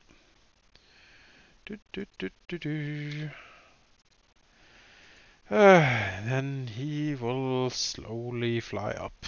So he's 2 up. Sure. Birdlith. Actually escaped from me. Unfortunate. I can't finagle my way through any sort of crazy silliness unless I move charge. If you want to go for that bird, it might be best if you delay after Velinov, then I can give you combat advantage. I don't want Hunter 4 to do a charge, and I'm willing to chase it for the rest of time to ensure that it doesn't get an easy charge. Okay. So I will use a move action to move. Then I will use a standard action to fucking charge the bird. Whee! I get a +1 for a charge on my attack roll, is that right? That's I'm correct. You're asking, okay, great. It's a 20 then plus 9 versus AC. I crit. Well, Maximum. So in that case, the maximum damage would be 1d10 plus my strength modifier, which would be 12 points of damage. I suppose 13 because of the inherent enhancement bonus, so 13 damage. And an extra 2 because Velinov used the destruction healing. An extra 2 then, Manikai. destructive healing. Vertilith, somehow perhaps taking a lesson from Tilraxos, is an ungraceful, probably bludgeons the bird with the rocks like flying around her more than anything else. It's like her like immense body just like goes sailing towards the apex predator. It's effectively just trying to like bash with its wings to like get some distance so it can sort of recover itself. And... Charge ends my turn. I'm done. Yeah. I don't know if it's gonna go here, and we'll attack the bird. All right. Defensively, though, he has a +4 to damage currently. And rolled a 1. Okay. Not again. Have I hit any attack? You hit Yes. one, maybe. You did walk by. I missed my daily. I missed Two two of encounters. those. Yeah. Okay, well, I have another encounter, so that's good. And then Tyraxus is too far away to be healed. No, you definitely he's hit with your 2 up. daily. You I'm definitely right hit here. with your Rune of Endless Fire. So you are 4 away from Tyraxus. Oh, 4. No, 4 is fine. Then Tyraxus will get some healing. Hooray! And we're gonna do destructive healing. Because killing people is the best way to escape fights. That's true. You will healing surge +4. Wonderful. Whoa. And everyone within 5, which includes Verlif, will Sure does. continue to have a +2 powered bonus to damage. Okay. Okay. And that's my turn. This hunter will try to recharge its charge attack. Which it does. Alright, so it will make a Talon strike against Valineth. It's my healing surges. And then it'll move over here. And provoke. Preparing to charge. Yeah. Okay. Crit. That's a crit for 20. You fucking bird! Wow. That was a poor decision, perhaps, on its part, but at least it can get ready to charge. It has had good luck with that so far. Getting these lizards down on the ground. Alright, this one will take its 5 ongoing. Yep. It is looking pretty ragged at this point. Though certainly both of them are taking quite a beating. So, can't shift. That just means it will have to do it the old-fashioned. It'll take a move. Okay. 1d20 plus 8 versus AC. That will not hit. Oh. No. And then it will... It should have attacked first, but it'll save against its... It's just no longer ongoing. And then I suppose it'll move a little bit more with its standard action. Here. Right. Well, we'll do the good old move charge to get into the grill of this bird. Whoop. Yeah. And I have a what? 2 damage precisely? +4. +4. Plus Okay. 4? Why? That's what you said, right? Destructive heal. No, +2. +2. Okay. Well, if I hit, this might hurt. So let's hope I do. Oh, yeah. Yes, another 19. 18 damage. Seems okay. Smack. That was low damage for what potentially could have been there. Well, yeah, no, that's it. Alright. Rudolith. They got me this turn. They fucking defeated me. Yeah. I got nothing. I double move here. I'm not in a position where I can charge at all. I double move next to Vlignith. Sure. That'll be the end of my turn. Alright, Valignif can do something though. He can do the thing. The thing. The thing, the move charge. Yeah, you go after Hunter 4, and I'm sort of between. Like, I sort of got your back. Charge, +1 to hit. He has +4 to damage himself because of his daily. 23. That hits. 15. Splat. Just Ah, too much. As it is charged by first Tilraxos bashed into it, sort of flying a bit awkwardly, and then I guess like lands on his back and just stealing the bites at kill. it. Yeah, as it tumbles to the ground, breaking upon the soil. This one will charge. Do its diving charge. I finally get spiked out of the air. Whee! Oh, that will be 29 minus 29. I'm at 10 health. 10 health. Prone. Bloodied. As the green dragon and her rocks finally fall. Tilraxos. Charge! It's the solution to all of our problems. Surely. Ah! What powers do you have left, Jonas? I have my Vice's Reward. It gives me +2 to my defenses and 5 temporary hit points. Okay, that's what I thought you were left. You had used all your smites, you used cover, you used concealment, you used everything else. Everything's used. Yep. I'm saving that for, when I get hit next time. Makes sense. Yeah, let's see if we can do it.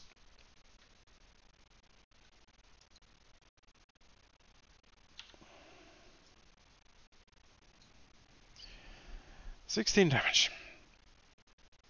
16 damage. Yep. It's bloodied. This is again buffered by the charge of Tilraxos. Yep. Well, yeah, that's it. Rudolith. Bastard bird. I stand up. And then I will take to the skies. I will only be 2 squares up, and I'll move to be here. 2 squares up. That's the end of my turn. Valignith. I have to check something. The one that attacked Valignif, was it this one? Or was it the other one? It was this one, wasn't it? That's the one we're surrounding. Yes, that is great. Move. Charge. Smack into him. Thank you. And now I've got, because of this, I do more extra damage. So I've got a +2 from combat advantage and a +5 to damage. What? How do you like that? There's no combat advantage. Rudolith is too far down. Yeah. Oh, she's too far down. Okay, that would be a 25 then. How does Wrathful Hammer apply? Like, Blood Eagle Hunter 5 attacked me, not you. He attacked me last turn. Doesn't that still apply? No. No, it'll be end of my next turn. Okay, yeah, never mind. So that is only 15 damage. Still 15 damage. It's still 15 damage, yeah. Good enough. Try to recharge its diving charge. It does, but there's no real shift over here. And attack Valagnith with a talon. Wish you wouldn't. That's enough to down Valagnith. Yeah, I don't have any trap cards, as it turns out. You're a -3 and you'll be taking an extra 2d10 damage on the way down. Whee!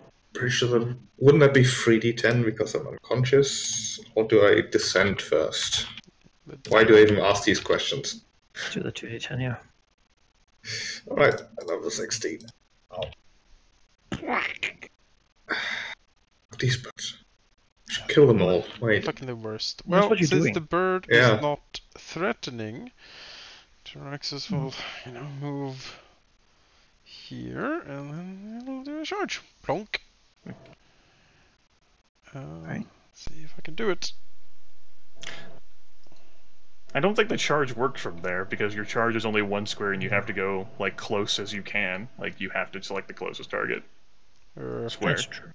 I'll move here then. There you go. Out of the way, stupid red dragon token. Whack!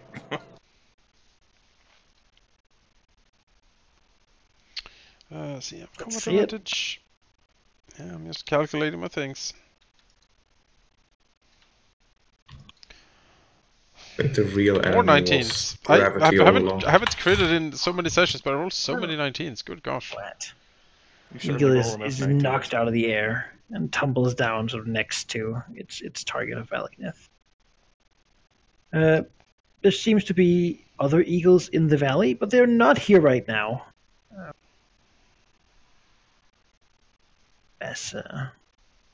Well, killed quite a few of them at this point. Well, Yeah, there's no more eagles immediately in sight, though it's reasonable to assume that some will come around eventually. Tyraxis will roar in triumph, and he will dive after Rorschach or whatever that bird name was, and he will, he will Rorschach. he will carve into the chest of it and rip its heart out and eat it. Sure. The best part, though. Vertilith, like, looks up, like, in the direction of, like, where the eggs will be that she wants to eat, then looks down at, like, the fallen Valagnith.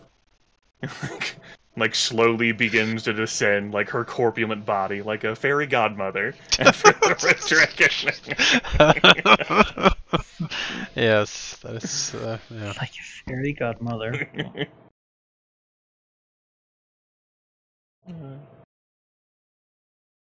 To go down to mother over him, as only she can. The rocks falling.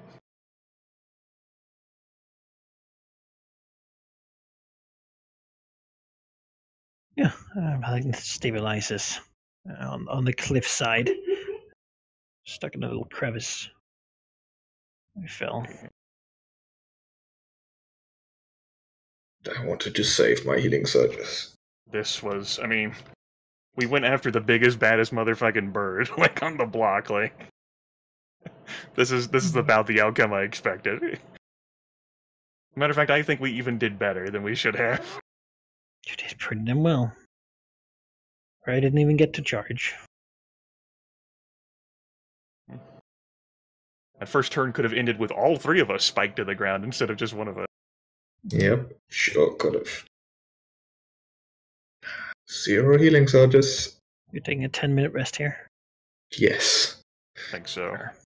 Well, It certainly takes longer than 10 minutes for birds to show up. They range pretty far.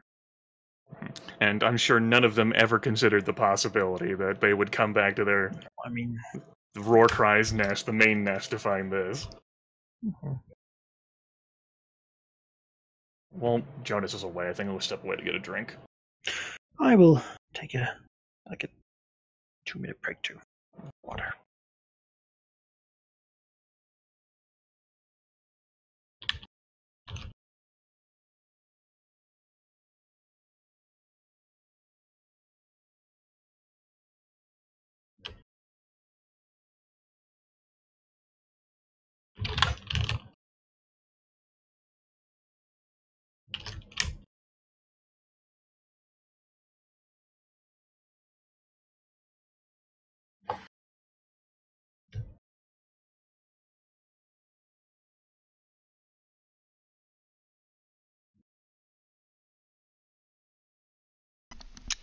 I am back.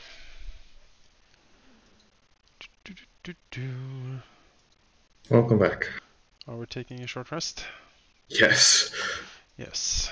I shall spend some surges then. I have none left. Yep.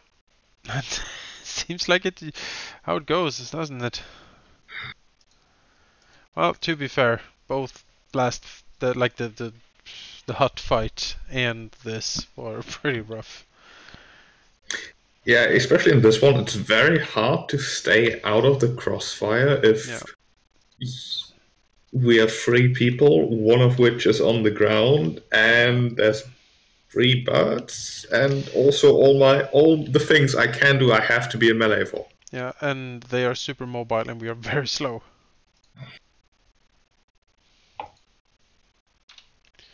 They can And despite pretty much putting all my points into strength, so I would hit more reliably, I've missed 3 very important abilities that would have given us so much health. Mm-hmm. It's not easy. Like like 4th edition is so balanced that if you roll below a 10, it is unlikely that you will hit. Depending on what you're hitting. But if you roll a 5, then it's like no, it almost doesn't matter what you have. Those 2 encounter powers, though, while my daily is running, they would have given us 21 hit points each for free. That's pretty great. Yeah. No. That's fine. None of that. Maybe you can put an extra like hammerhead on your tail or something to like get more swing. I already have weapon expertise. Oh. I can't get more pluses to my hit. We need to find. I'm as hitty as it gets. Yeah, I know. We need to find you an incredibly magical hammer or something. What weapon do you use? I use a what's it called? A warhammer. A warhammer. Yep, an incredibly magical warhammer. I mean, I intend to, or at least I'm considering picking up the martial power 2 feat, which gives you a martial practice, one of which is forge weapon, which lets me make magical weapons. Or at least like weapons with enhancement bonuses. Nice. But vanilla enhancement bonuses. Right. Yeah. That was something. Sure was. I was telling Sheeb when you stepped away, it's like all 3 of us could have began the first round prone on the ground. Yep. Instead of just you. Yep. So, lucky rolls for us that they missed. Because if everyone had taken, 40 damage, then that would have been a rough start. I ate an action point full on super pissed from the alpha boss. 7 HP. And I mentioned to Jonas already, those that encounter I missed twice, the encounter power I missed twice. Uh-huh. Each one of those would have given us 21 free hit points. Like 21 points of free healing without any surge or anything. But well, we had some luck go our way and some luck that didn't go our way. That's how it goes with these things. It does, doesn't it?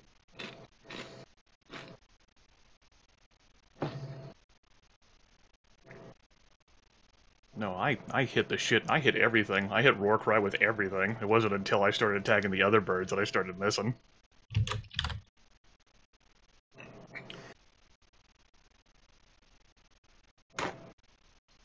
I actually rolled Jonas level damage too on my daily, which is nice. Very nice. Though if I'd known that full alpha strike that the fucking bird could have done, I would have taken the resist 5 to all damage instead of the cover, because holy shit. Holy moly, yeah. With my standard action, I'll just attack you twice. Then in my minor action, I'll attack you. And as my action point standard action, I'll attack you twice. I'm like, fuck! Stop it!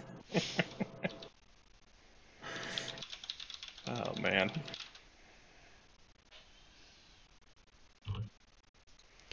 Well, I wonder what fabulous riches these birds have in their nests.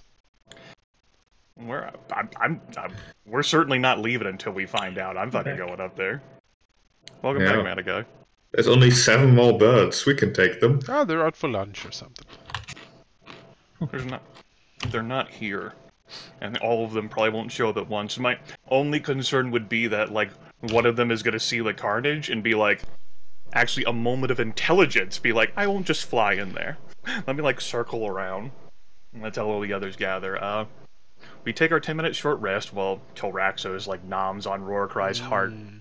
And then Vertilus says, I didn't come all the way here just to have to come back. I am eating bird eggs. Damn it. And she, like, pushes off of the ground. This dragon godmother begins to fly up once more. Velignov gives her, like, the sort of look a dog gives you when he's really confused. As he mumbles to himself, why would you eat eggs if they are made out of meat? Tyraxus will, with a cunning gleam in his eye, thinking of all the fabulous treasure these birds must have, will follow up. That shows our priorities there. Vertilif cares about the food, Tilraxus cares about the shinies, and Eleanor's just confused. Okay, so Vertilif will lead the flying 2-square dragon charge, then back up the cliff face. Sure. You can move up. You can see like another bird in like flying around in the distance, probably like captured a goat or something. It's eating it on a cliff top. But it doesn't seem particularly concerned about the nest. It's probably thinking that they're still protected. The 2 eagles that did come to its aid, or to Rorcry's aid, were the ones that could hear the cry to action, so to speak. In the nests, you can see a bunch of eggs. Presumably these will quickly have huge problems in the night, as they need to be kept warm in the night for them to not die. They don't have to worry about the night. Beyond that, there's a couple of like little. They're like cat-sized, like really really ugly naked bird things that are opening their beaks wide and making horrible screeching sounds as soon as you come close. Ready for some dragon meat. Well, that's hideous. They are greeted with a direct, like, blast down, like, their little hungry beaks with poison breath. They don't last long in the poisonous gas. Birds very very bad against poison, actually. Vertilif fucking, like, lays down and begins to, like, devour, like, these young bodies that we're obviously expecting to be fed us. Yeah. Mm-hmm. As for things around the nests, there's quite a few nests, and they're quite large, and there's a lot of like bones and bits of travelers and such. It seems these nests and these crevices, more importantly, because there certainly are crevices that don't have nests in them, but that perhaps once had nests in them, and where there still might be stuff sort of stuck into them. I could make you roll search checks here, but you've already killed the things that sort of would threaten you immediately, so you have the time to dig around. One thing you do find in Rorcry's body, actually, is it's sort of covered in scar tissue, but when you dig out, you do find what seems to be a broken blade that gleams magically. It doesn't really have a handle, but it's the blade bit that sort of has been broken off in its body at some point. All right. Yeah. Beyond that, as you look around the different crevices, you find various bits of wealth. A lot of bits, basically. Pouches, brooches, rings, all these pieces of hard metal that the birds don't really eat, and they've just sort of fallen into the crevices over time. In total, there is 780 gold pieces worth of various loot, of various sort of wealths. A lot of them also just coins in pouches and sort of found around. All right. A little bit of a treasure hunt. Traxxas likes this. His frilled ears are perked up, as he looks around for treasure. Beyond that, there also appears to be a very old-looking belt, sort of made of a dark iron, and well, it appears to be also somewhat magical. It's sort of engraved with runes of like hammers All right. and anvils and stuff. That seems dwarven. Yeah, as a dry wind sort of blows in here, it's sort of evening now, so the sun is shining bright on these cliffs. Really rather nice and warm here. So sort of Yes. feel the warm, dry wind.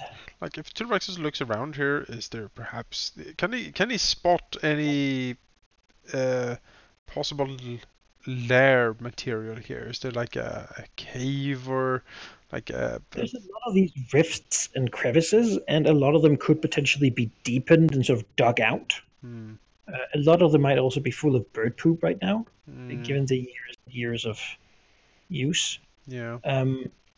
But if he were to decide that this place would be a place, he would need to dig out basically, or like tear and open them wider to really fit in there. I mean, he could fit in there right now, but Yeah, I don't want to be one of these holes. I don't want to be. Ideally, he probably have like a squeezed, cave where he can have his stuff. Yes, I want a cave with stuff. Like, widening him, it seems to be possible. A lot of it is like flaky rock at this point.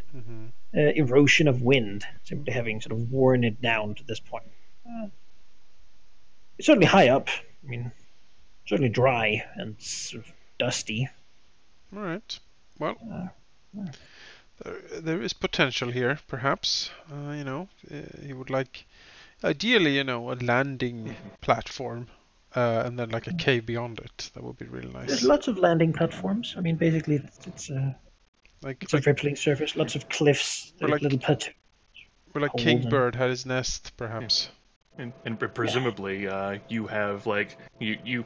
Although our eyes may not be as great as the giant birds, can see that, but the vantage point that Warcry must have selected must be the best in the valley. Yeah, that's why I imagine. Yeah. It overlooks the whole of the inner valley. Certainly, it doesn't see the outer valley really, but there's a lot of trees there, so you can't see much from up here anyway. But it's a great spot to see goats and whoever travels back and forth in the inner valley. Certainly, to pick out a target for a delicious snack. That sounds great. Like, Tyraxus closes his eyes for a second, imagines himself laying up here, looking down, master of all he surveys. You can see all the way to the broken tomb where he's been. Oh, that's nice. You can see over to the monastery on the other side. Have there been any storms in the valley like all the sessions? Like how's like rainfall or like actual There has been heavy wind blow. But that's not down in the valley. The valley is certainly surrounded by a lot of these cliffs and crevices. Even the outer bits here though these are not as steep rises of rock. It's a pretty sheltered place, and most of the wind seems to pass sort of over the valley, in particular, blowing towards the mountains. There has been slight bits of dew.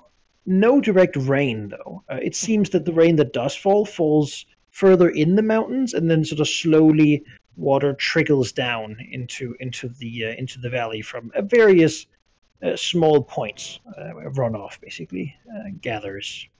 All right, a temporary home then for Tyraxos, and not one with lightning storms. And certainly lightning storms do not seem to be a common occurrence. It is likely, though. I mean, with the obvious knowledge of nature you all have, that there probably is a season where they will get a lot of wind and rain and such. We're just not in that season right now. Yeah, you're just not in that season. Okay. Right. It's probably also fairly short, all things considered. At least looking at the signs of, especially like from the inner valley to the outer valley, there's signs of mudslides and such, where large amounts of dirt and earth might have slid down into the sort of the muddy field in the central valley there. All right. Well, all in all, a glorious victory, befitting our great destiny. Yeah. Mm-hmm. Verlith agrees. She devours these little poisoned young birds. Like crunchy. Tastes like victory. Yep, tastes like victory. I mean, Green. She fucking uses her poison breath. She enjoys putrescent flesh. She ate all sorts of disgusting creatures. So why not? We've certainly cleared the skies. The remaining birds will. There's a couple left, but I mean, you could always choose to hunt them down later if you want. But though they still might stay here, they still might stay here for now. It seems that they might be learning a lesson, which is don't fuck with dragons because they're mean. We are certainly mean. Beyond that, you might have reduced the population to a sustainable level. Look at us. We're properly like managing like the environment. Yes. Accidentally. You wouldn't be surprised that that's a big part of this campaign, would you? So many kobolds died that the number of predators in the valley was unsustainable, so we fixed it. I mean, we don't want it to be sustainable, we want them to die. Balance to the ecosystem. That's what my character cares about. I mean, biodiversity is incredibly important. Absolutely. Like, Vertilif, looks at the two and says, "Why don't we just stay the night?" There are worse places, so this isn't bad. There's so much to eat here. I get, we can travel tomorrow. Sure. Tyraxus will, What are the birds gonna do, come back during the night? Do birds have night vision? No. They have bird vision. They have very low light, which means that they will see well enough in moonlight and starlight and such, just as you. That's just fine. But they wouldn't be able to see in the black of the Underdark without any... Vertilif continues by saying, "It's not like they can spike us to the ground when we're fighting them in their own nest." She laughs. Tyraxus will find a high, nice point, probably where Kingbird was hanging out, and a nice crevice. Sneak into the Kingbird crevice. Yeah. And he'll coil up around the gold, counting it. Yes. While keeping an eye and ear outside. The dragon godmother will see to the security of the eggs during the night. That'll be where she curls up. I mean, I feel like it might be extraneous here, but I feel like it might be time to compel Valagnith here that eggs are interesting because it's like a surprise for him when he crushes them. What's inside? That's a Kinder egg. He kind of wants to. I mean, just for the fun of it, really. I mean, are they all the same? Or is there like... Yeah, who knows, right? Some of them might be fertilized, some of them might not be. Yeah. What makes them different? You can only find out if you look inside. Yeah. Yeah. Sure, I'll say that in the night, in the morning at least, the eggs are all broken from tail smacks and claws, and teeth, and whatever. The egg mass sort of dripping down on the cliffs as the forlorn birds watch from a distance. Yeah, apparently Vertilif was super interested in eating eggs, but why? Valagnith is like anti-vegan. Eggs are not vegan. I don't know. Vertilif has to strongly resist the urge to try and flow Valagnith off the cliff.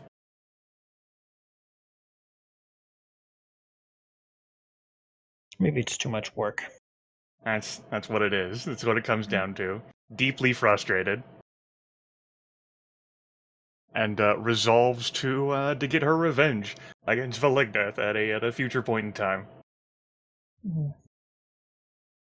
always make more eggs, right? She has been wronged. Telraxus understands what that means. They have wronged us. Yep. Oh, he knows. Of grudges. Oh, he has so many grudges. Although most of the people he has grudges against are dead. which It helps. seems like it does help that everyone who has a penchant of knocking him down or away from him does die. It really is like you knock him down, you get the daily. That's sort of how it works. Well, you behave, you get the daily. Oh no, please. Bad. 40 damage. Yeah. The birds finding destroyed eggs, bashed nests, dead Rorcry will take their leave of these nests as they circle around in the night. Tyraxes It is not. will rip off the head of Rorcry and bring it back to the camp because it's a trophy. More rotting birds, no Yep. dwarves to complain. Uh, And the hobgoblin would stand there like clapping, like yeah.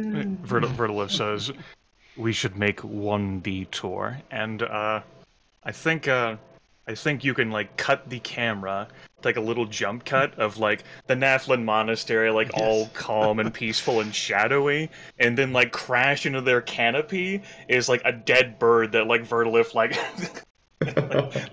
dropped, like land on top of the monastery. Into the canopy of their big tree. Yes. Yeah, the bird will fall in there and then be devoured by the shadow that lives within. Vertiliv like looks at like fascinating. It falls just sort of as if falling into a black hole. Alright. Malignov does approve this method of researching the monastery. As a bit of blood sort of drips and rains down from the tree afterwards. Vertiliv doesn't like. She knows that Master like he isn't much for conversation. She figures that's enough to get the message across, and Yeah, that'll probably do it. we can return back to camp now. Yeah. We can return back to camp.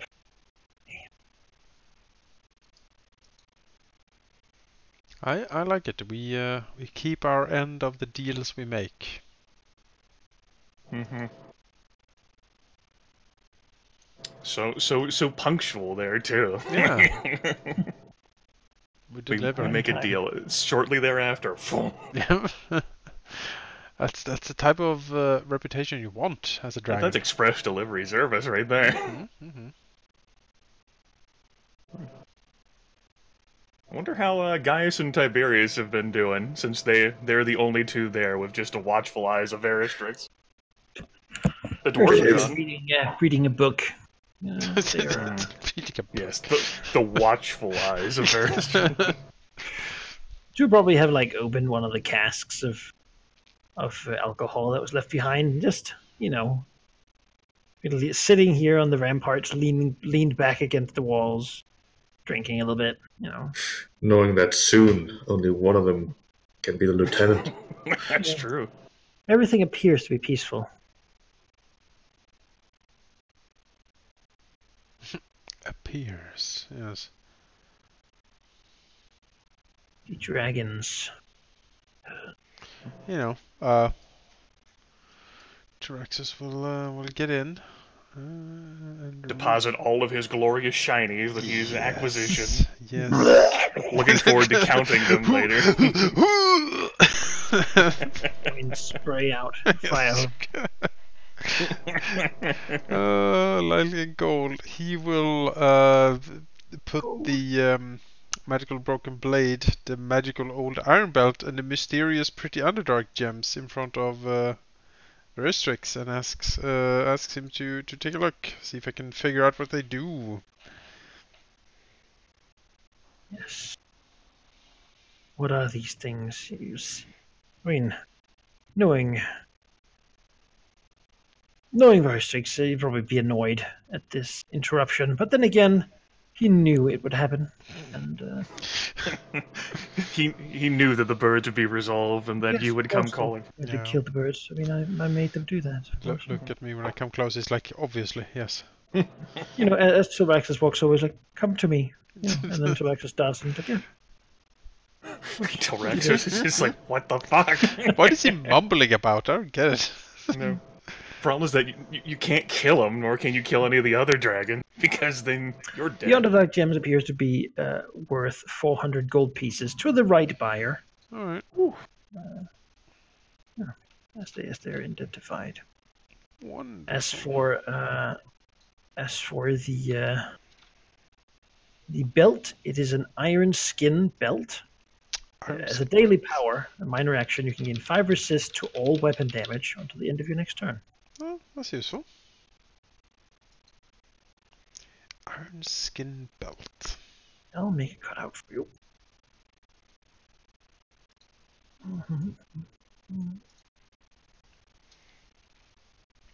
Not very, not the flashiest of power, but a useful one. Yeah, you know. And the other is the remains of a pinning weapon, which is a +2 weapon that, as a daily power, as a free action, when you hit an enemy with a weapon, you can immobilize them until you are no longer adjacent to them. Oh. Nice. What is required for that to be functional? Any melee weapon. Okay. Okay then. Which means that you can keep doing one. Could you repeat what that does? I will send you a block. Oh yeah, let's see that.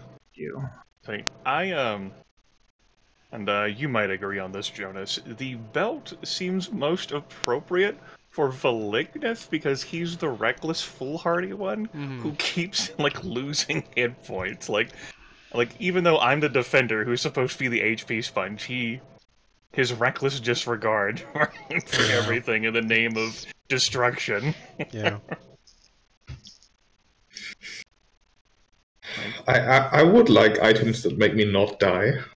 Now it is resist 5 to all weapon damage, so not like magical like jazz hands hocus pocus, but Angry Birds or Yeah. Angry birds are weapons, apparently. yes. Or I certainly consider those beaks and talons to be weapons. Or arrows. Natural weapons are weapons. Yeah, natural weapons are weapons. Yeah. Yeah, I am fine if Sheep wants that. Yeah, if you're interested in the Iron Skin belt, Sheep. Yeah. You have a number of minor actions, but I don't think you have as many as Jonas does. Jonas has a fucking truckload of minor I have 3. actions. Yeah.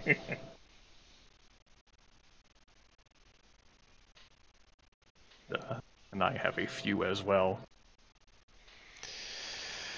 Now, the pinning weapon is certainly something. It is. The +2 attack roll and damage roll, the power, the immobilization effect is something that as a defender I'm strongly interested in because I can immobilize until I'm no longer adjacent to someone is a hug forever. Yes. But I also can do a reasonable job of keeping up with enemies I've marked. Those birds excluded because their speed was so much higher than ours. Yeah. You are very mobile for a defender. Yeah, it is a strength and weakness of this class, I'm thinking. I like the +2 simply because it would increase my chance to hit and damage by 1. It doesn't. Yeah, it doesn't stack with the inherent. Of course. The extra crit damage would be just delicious if I actually managed to crit something. Yes, if and you and I have the same odds of critting something right now. Yeah, I do believe. We do. It's not until much later I get increased odds for that. The free action, immobilize until no longer is it. That means that I could certainly nom away at something forever. Although I am more mobile and I move around like you might have someone immobilized, but you might not have your combat advantage against them and want to charge someone else. It's true. Yeah, the immobilizing is more of a lockdown power. Yeah. The short of it is that neither of us feel so strongly about it that we would need it instead of greed it. Exactly.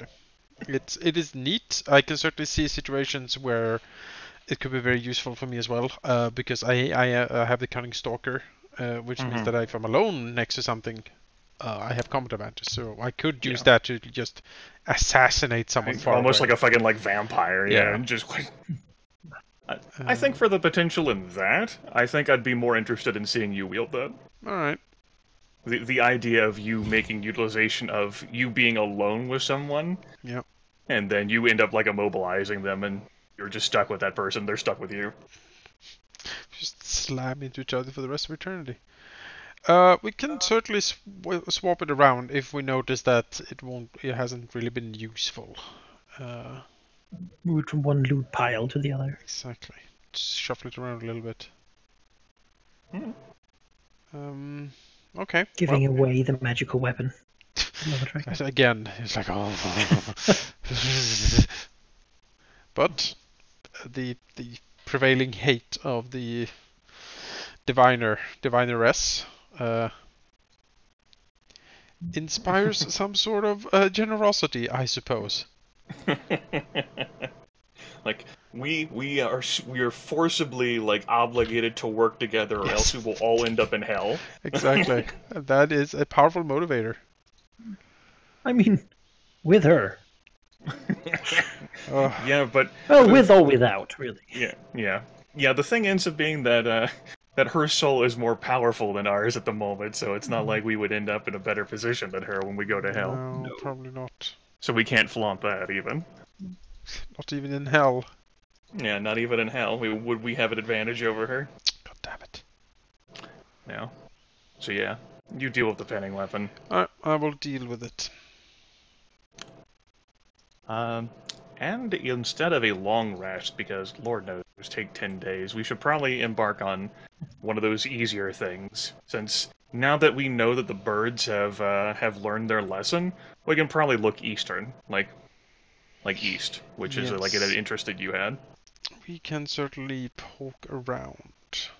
And we can trust that if we need to, we can take to the skies and not worry about like That's true. birds coming to get That's to true. us. Yeah, we have a retreat now, which is nice. Yeah.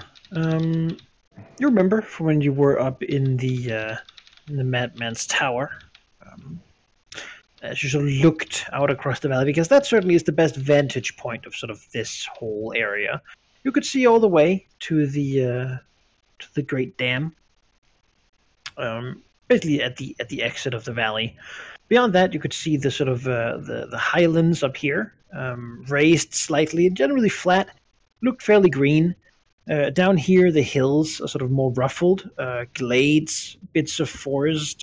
Seemingly, there's enough soil to hold some trees together, but not enough water that it becomes like a swampy region.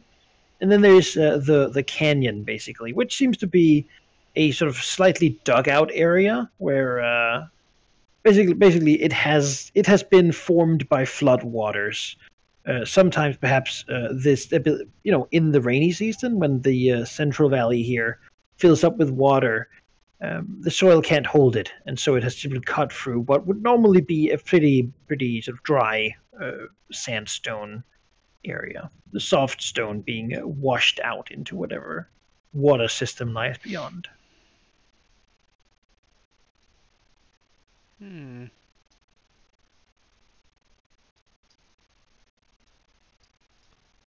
Alright, well.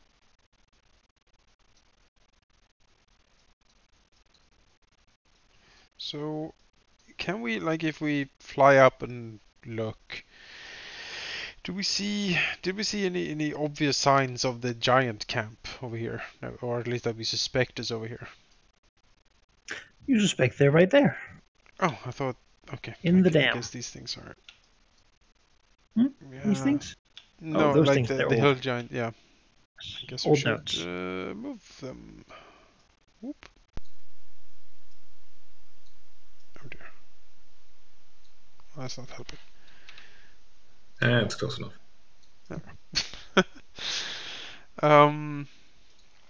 Okay. Well, There are glades, there are plains, and there's like a deserty, sort of broken up canyon. I mean, I certainly like desert. But, Mostly carved rock, not so much sand. well, what do you guys think? Glades, canyons, or forest? Forest! Canyon.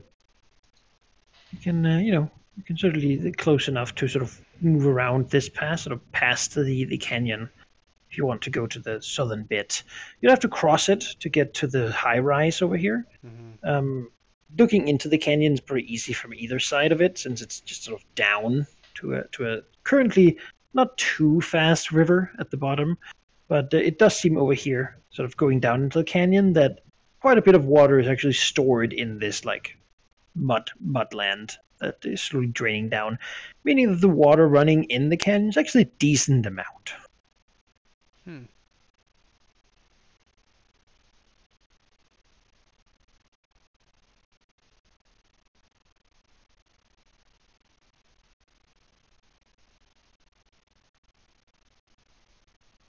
You remember, of course, the hobgoblins told you that the giants usually travel sort of at the side of the canyon rather than go into it. Right. Since that's the most direct and sort of flattest way to get to the dam. Right. Well, if we can investigate the canyon while going to one of the other places as well, that seems fine to me. So let's let's investigate the high rise up here, because that's mysterious. A high-rise forest. High-rise building. Yeah. Yeah. Not a forest up there, just plains. But yeah, the trees are certainly in the south. Up here looked like from the scant image you get from the sky, it seems to be plains mainly. Grass, but a little too high up to really have a lot of trees. Forest. So it is. Yes. So which direction do you want to go? We go here. Over there. All right. Crossing the well-known path across the waterway. Yep. And, The memorial site. there's a pile of 200 kobolds and a flag. Heavy Bear seems to have been rolling around in it at one point. Oh, well, is the flag still standing at least? Yeah. Yeah. There we go. Ragged is like waving. Verdalif will always remember that salute. That was great. That was the best thing so far in this campaign, was that salute. It fell over. As you begin to climb up, it's a fairly steep incline. You have wings, so making use of those, even if they're a little slower, is probably faster to make it up to the edge of the high rise. What you see here is basically a wide, flat-out plateau.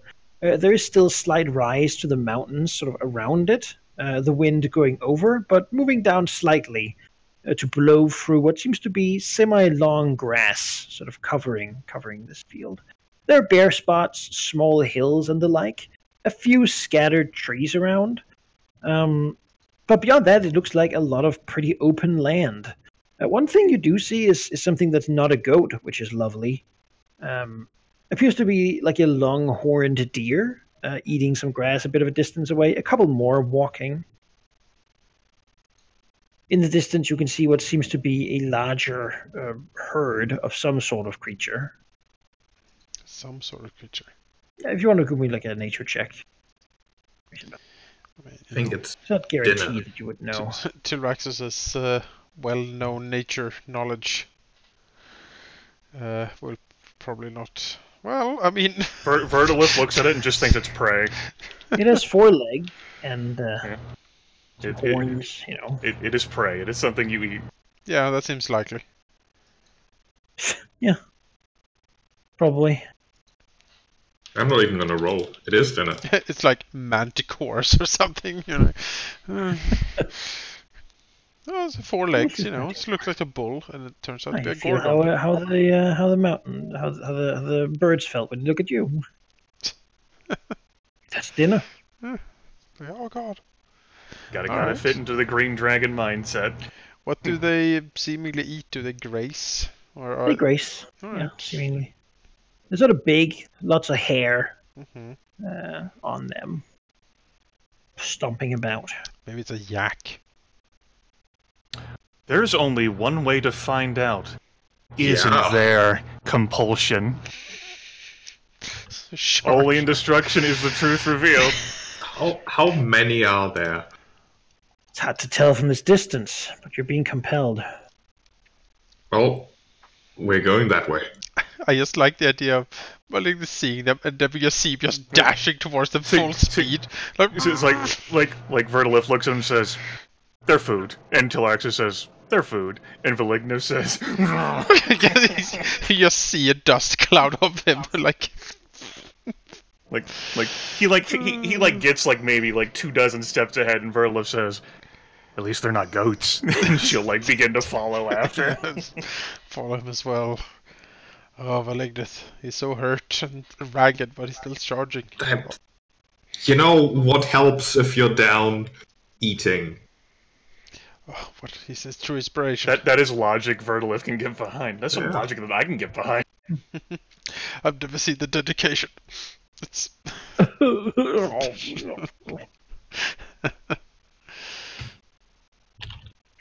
say what you want. He loves destroying.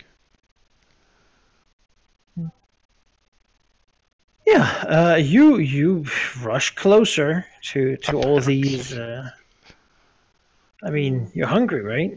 Well, I guess wants to know what they It's are. not about being hungry, it's about the principle of the thing.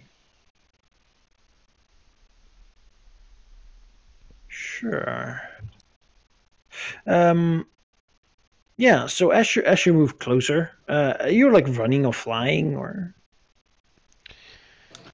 Probably running because it's faster. It probably gets him there faster, yeah. sure, charging towards them. They sort of begin to see you and let out loud, almost like a roaring sounds, and begin to sort of work up speed as they begin to move as a group away from you. Roaring deer sounds terrifying. They're out. These are trying not to the deer. outrun These are like the science. big hairy horned things, right? As you sort of begin, I mean, what are the rest of you following? Yeah, Or we're just- we're following. Otherwise, he's gonna die. Vertolith is much slower. That running as fast Yeah, as Valigna I mean- does sounds like a lot of fucking effort. Sure, it's like when a dog sort of runs towards a herd of deer or sheep or something. They sort of split up and sort of begin moving as a cloud almost ahead. Is he persistent? He really wants some of this. He wants one of them. One He'll of them. pick the one that seems most likely to be caught. Which is probably one at random, really. One at random. So just any one of them. I mean, there certainly are some that look big and sort of tough. The closest one. All right. Sure.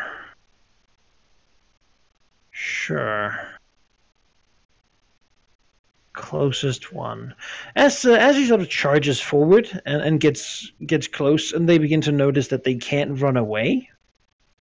The herd sort of begins to turn and halt.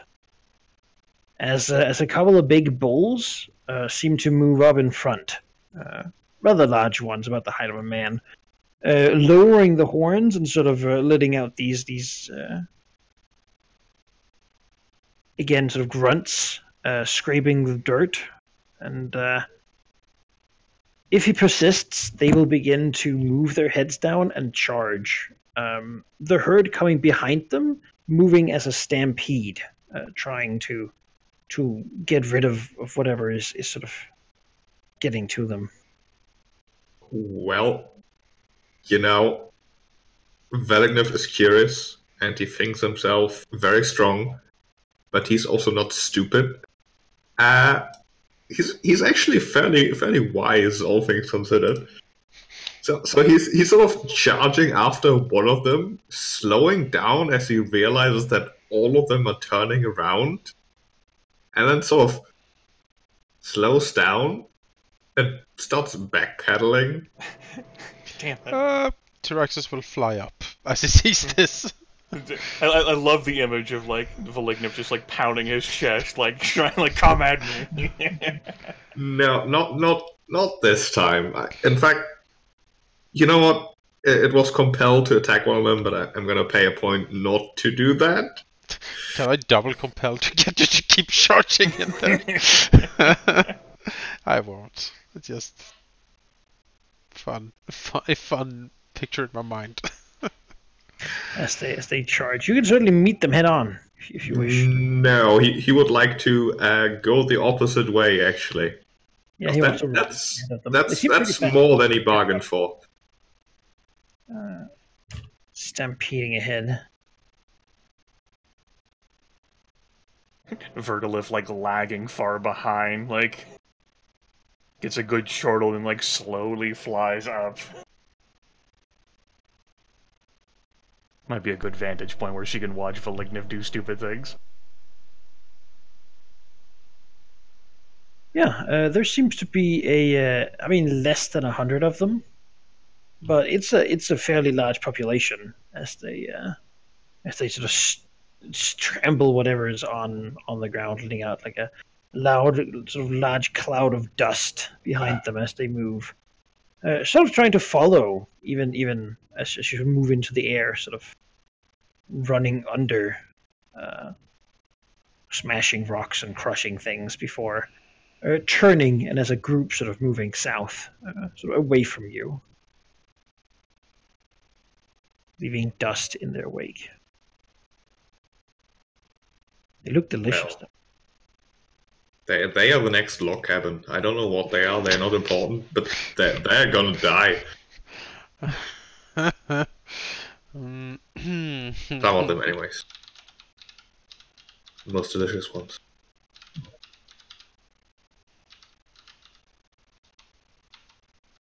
They're gonna die. Log cabin, huh? All right. They sort of move away far enough that you can still sort of see them, but they don't seem not interested in you. Like you, like what you are, who you are. So I wonder if the birds didn't eat these things, because there seem to be a lot of them. They seem to actually be too big for the birds to carry. That's pretty big. Yeah, they're like large cow-looking things. If only we knew someone strong enough to do that. Someone who could be compelled to. To lift one of them. Well, there's been enough of that. Verlo says, "What's wrong, Valigniv?" Like flying in the air, like like I don't know, scowling is not the appropriate word, but taunting him. Nothing. I just didn't feel like chasing them anymore. I think I made my point there. They turned their heads and ignored you. They acknowledged my presence. You ran from them. He ran from them, didn't he, Talaxos? Tilraxus flying next to her, like has a look in his face, that's like he hasn't seen anything. He will neither confirm nor deny a single thing that's going on right now. He's just blankly staring ahead. Didn't think red dragons ran from a fight. Guess we got the cowardly one. Oh wow. I didn't know that green dragons were round. Oh. Well, Verlith like snorts and says, "Wow, so wise. Let's keep on this adventure." She like turns her prodigious back to Valigniv And rolls out of here. yes, rolls. I guess we continue exploring the high rise of the forest here. Sure. You can continue to move around. Could you give me a perception check? Look All around, of us? see what. Sure, if you want to. So you're sort of I want to see investigate things. what these planes have to offer. Let's take a look.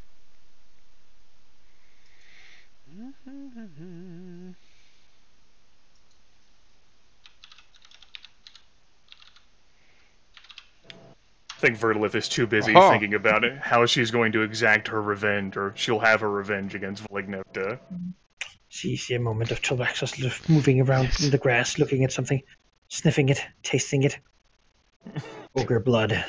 Ogre blood. Hmm. Yes. She looks around. Yes. These plains have, without even, I'll just tell you the name, they're Roths.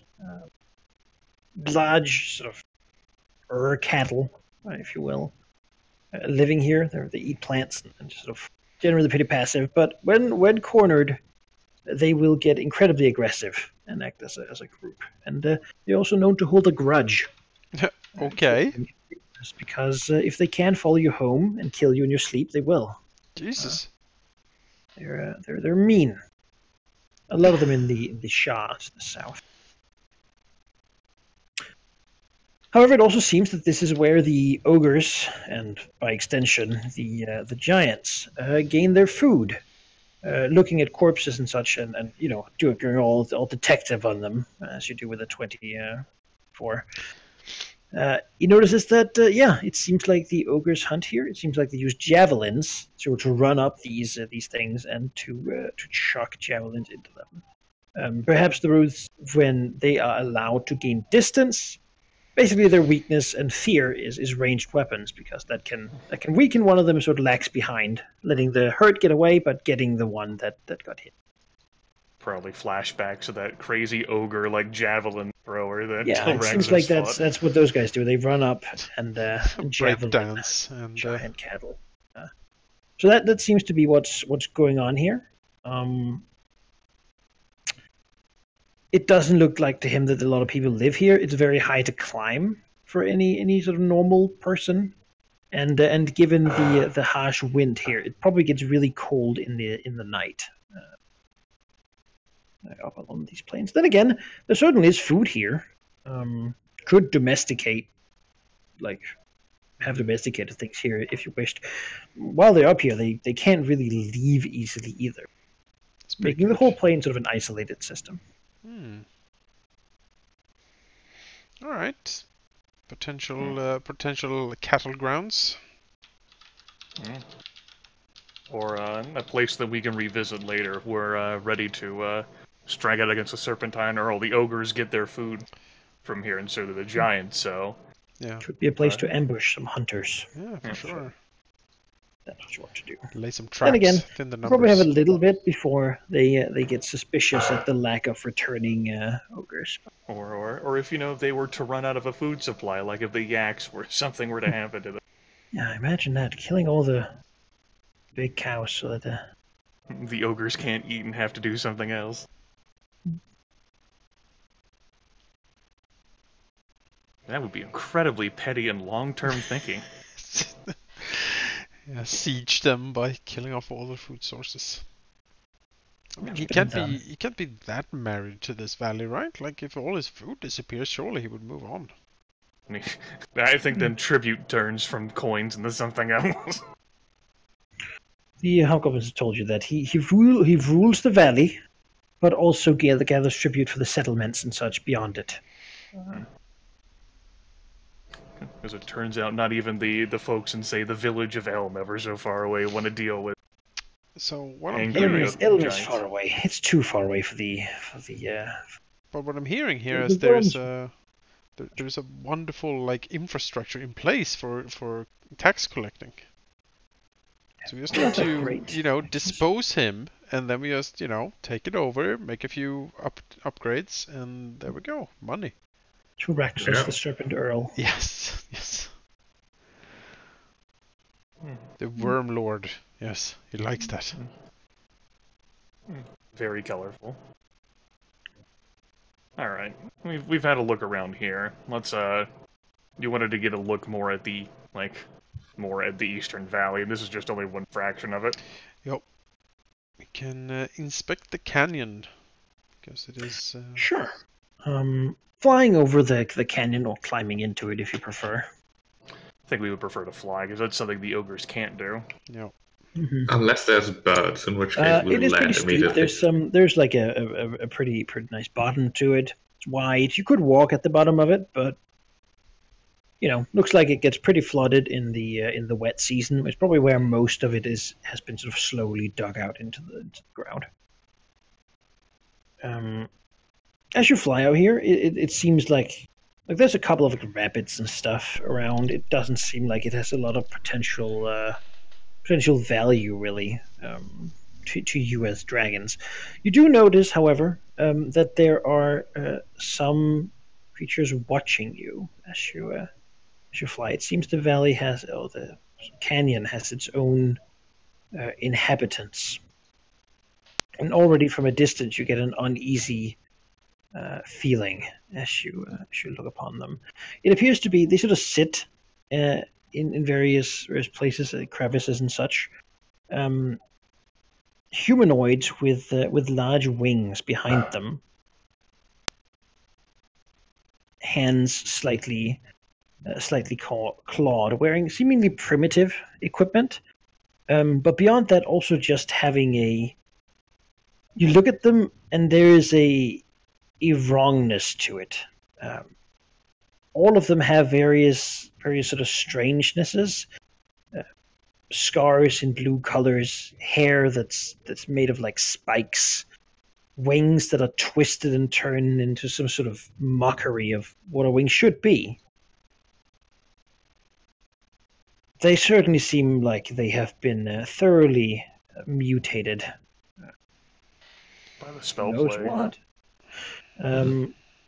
Most of them also on their arms have what appears to be sort of large hunting eagles, though nowhere near as large as the massive birds that seem to have been keeping the valley in check, and probably also has been keeping these ones in check.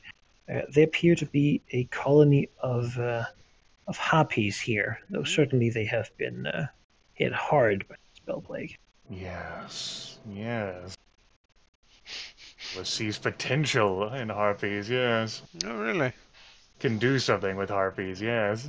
I mean, there's a wrongness about them. It's not a preferred thing, but there's something there.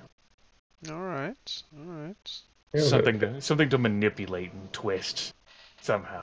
They watch from a distance the dragons fly. Not engaging, but certainly not inattentively or unprotected either. Fertilif casts her red eyes down to the canyon, and her mind fits the opportunity.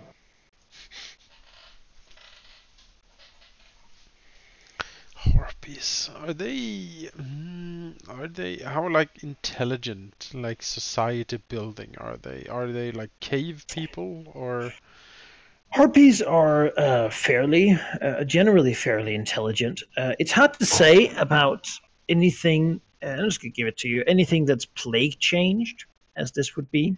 Basically, they have been in a place of spell plague and have been somehow changed.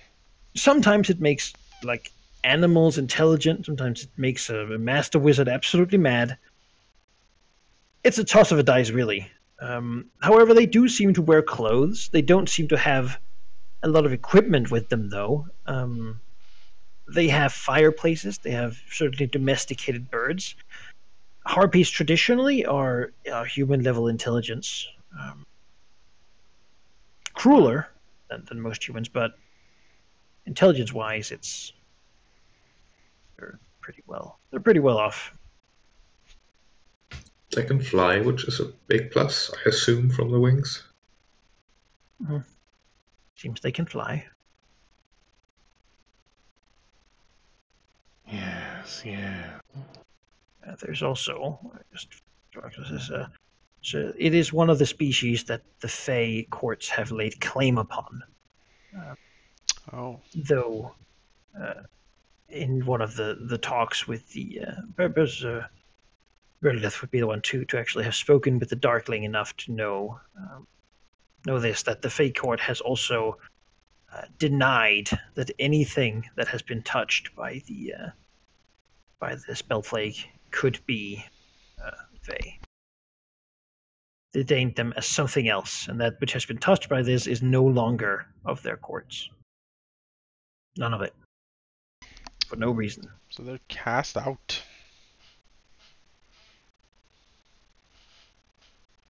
It's like a leper colony. Yeah, pretty much. Huh. That is interesting. Yeah. Yeah, both of you are going to lose total access to Vertilith, at least like her conversational abilities, because the full like manipulative gears of a green dragon are like spinning and churning. Can see her thinking. Well, all right. That's an interesting little thing. How many did we see roughly? You see a dozen. Which means think of all the ones that we didn't see. They're in the walls. Ah! They seem to have been quite a few of them. Oh, I mean, it's a small community. Boy. So they probably keep to mostly the canyon here. Yep, they have a place to live because the ogres never want to fucking go inside the canyon. No, they don't want to. Yeah, and it's probably somewhat safe from the big birds because they won't go that far deep into the canyon, probably. Alright. Well, Truaxis will throw a glance over to Vertilith to see if her green dragoness is coming to, compelling her to go and talk to these creatures right now, or if she is ready to move on. We can move on. She's just but she is lost and like you don't have her as a conversation partner. Right. As you look at the harpies flying over them, they don't seem to have been here for that long. Like it's not. The place doesn't have infrastructure or anything like that. They seem to mostly be staying on the side of these like canyons. It's a long term situation currently. As you pass over and move on to basically the Sullen Valley here. Appears to be a lot of small glades, a lot of hills with trees. No longer pine trees as you're sort of near the edge of the valley. It's much more leafy trees. Appears to be decent amount of fruit trees here. Fairly fertile, but not overly so. There's some brush. There's some briars, different types of berries and such. Really, a little sparse. Little cherry trees, that sort of thing. But not a lot of things. I mean, it seems like some of the trees have scratch marks from bears, probably. But they certainly don't just hang around waiting for dragons to come spot them. So the thickest vegetation around isn't here, but it's around here, like where that super fertile land was? This central area is certainly where the thickest vegetation is. You have this muddy field with just green everywhere. Yeah. Tangled, it's full of things. This is more sort of a pleasant, sparse grove, if you will. Okay. A lot of leafy trees. It's open. Light can come down to the bottom, meaning that there is sort of a thin amount of brush going on. It seems like it's the kind of place where squirrels and the like would probably do well. Maybe the kobolds would have hunted here, but it would be too far from their habitat that they would have reached here. Currently, it seems mostly closed. Probably whatever large things that might actually thrive have probably been hunted to extinction by the ogres. Meaning that the trees are just sort of here. There's one thing you notice, and that is a pair of tracks of someone with boots that recently walked around in a couple circles, and, well, something has been dug into, dug down, it seems.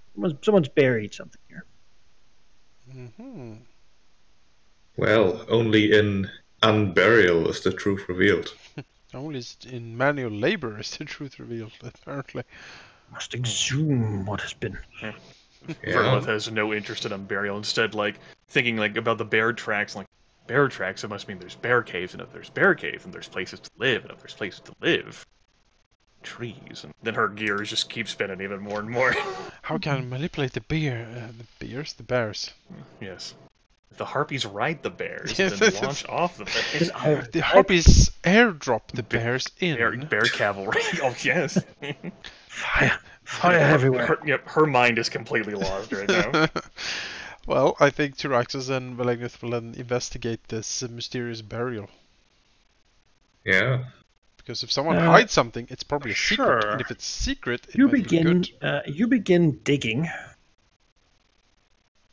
and we'll Buried mimic. Hmm? Buried mimic. A sphere of annihilation. It's the double play. Yeah, you begin digging. It seems that whoever has done it has actually dug quite far, Oh. and as you're digging, someone does like run towards you, waving his little hands. A gnome, it appears, with fiery red hair, spectacles, and what seems to be sort of the kind of outfit you would buy if you went to a store and asked for an explorer's outfit. He just misses the jungle hat, which he has in sort of his hand, as he runs towards you, waving his little gnomish hands. Apparently there's a snack coming towards us. Why is it waving? Tyraxus looks at it, shakes his head. A mystery. Vertilith like flying on your flank, like staring at the hills, contemplating the possibilities of bears and harpies. Much close enough. Leans down, breathing heavily as you're sort of digging over here. So, spare you, mighty beasts that work. Oh my! As he sits down with a thud. Excuse me, just a moment. I'll explain. Takes his glasses off and wipes them. I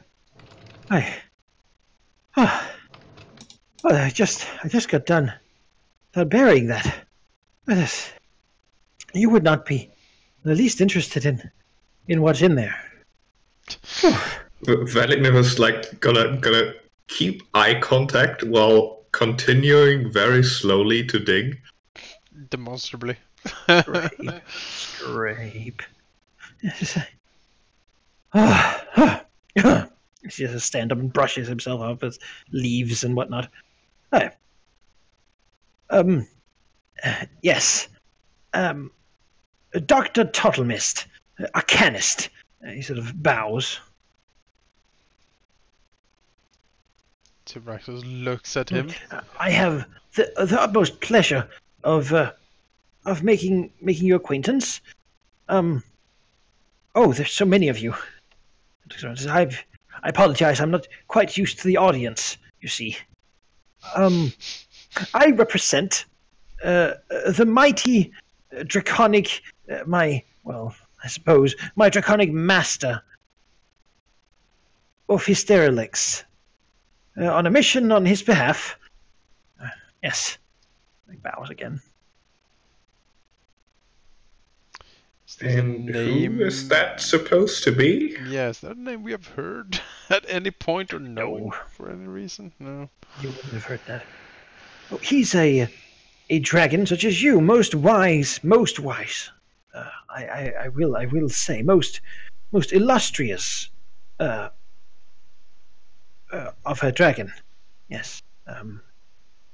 He lives quite far to the west. There are earth moats. I'm sure you're familiar. He has claimed one such as his lair, but his influence reaches far throughout, the world, really. He looks at you, curious, curiosity obvious in his gnomish eyes. I think that look is shared by Verlith as well. Like her head, like cocked to the side, almost like a dog, and like struck out of her reverie of like harpies, and like she's like now looking at like the gnome and like,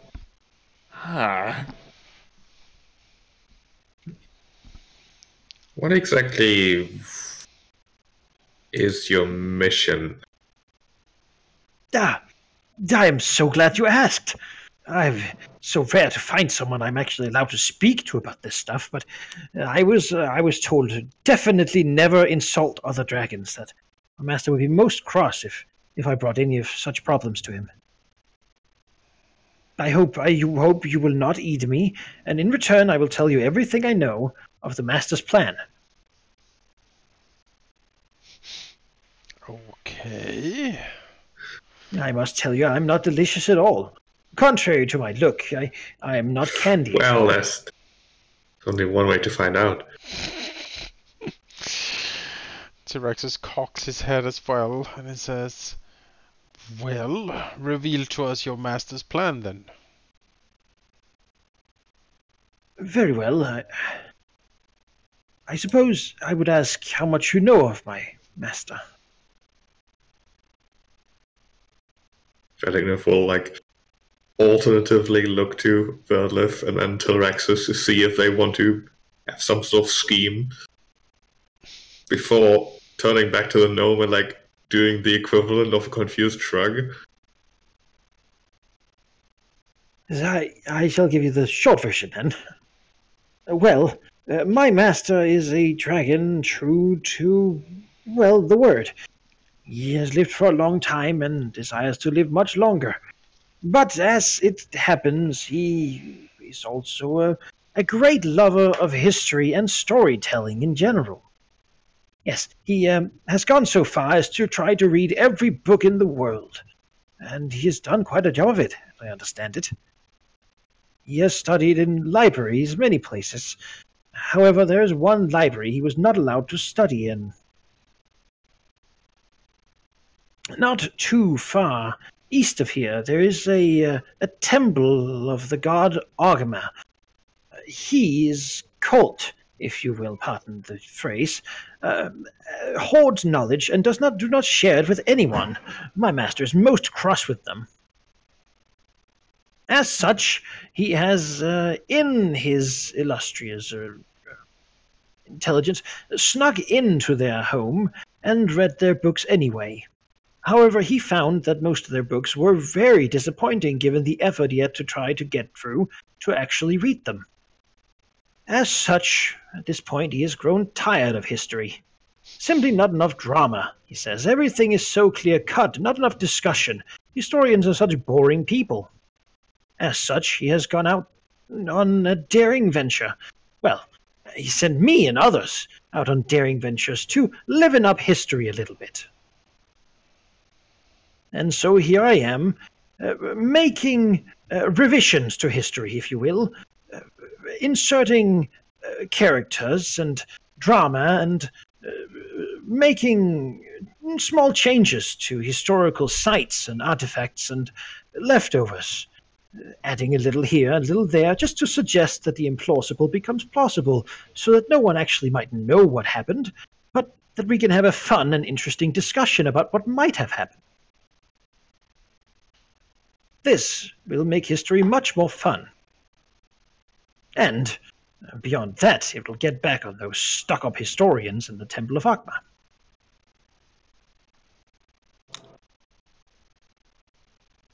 Is this gnome on the up and up, as in does this gnome believe what he's gleefully sharing about his draconic master's exploits? I was about to ask the same question. Insight check. I absolutely want to, because this guy is weird. Or he works for copper. Both might be true.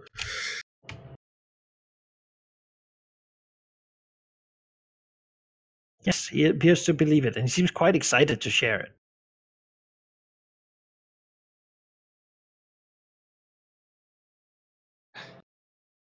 Currently, I'm working on inserting, well, I suppose, I am inserting the character of Stupogma into the region's history. He is a warrior monk turned historian who wrote down the secret history of the ancient people that live here. He later decided, however, that history was dumb and ended up adventuring instead. He is involved in, well, now he's involved in many historical events. Quite the character, and no one knew about him before. In a few years, I'm sure there will be someone at the university studying this very history. Perhaps an expedition will be sent here to find the artifacts remains of his exploit. The gnome pushes up his glasses a little bit. If you wanted to change history, why would you change the past instead of the future? There's always going to be history, and you might as well do something real than faking something. Yes, that would of course have more of an effect.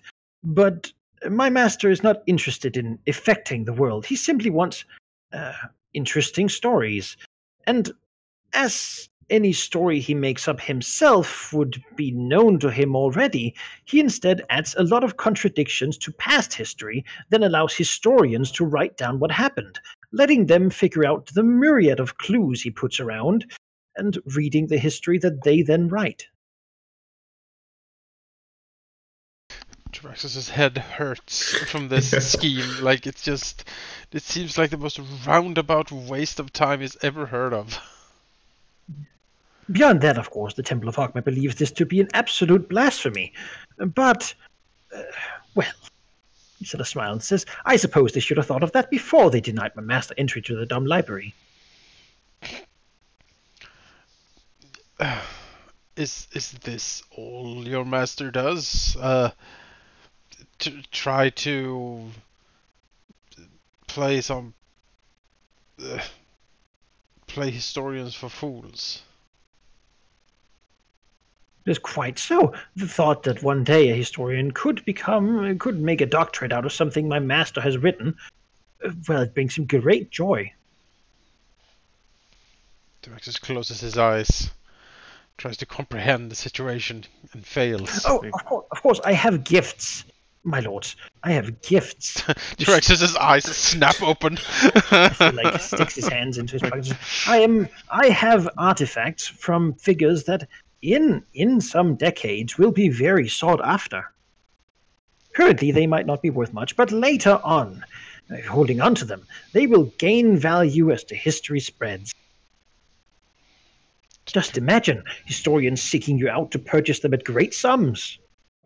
And, of course, my master wishes you to have them, if at all possible, because you having them will grant legitimacy to their existence. It's at this point that Verdalith will actually move over and begin to, shift Valignif away from digging where he was. Yeah, Valignif has been sort of doing it absent-mindedly, not really being aware of the fact.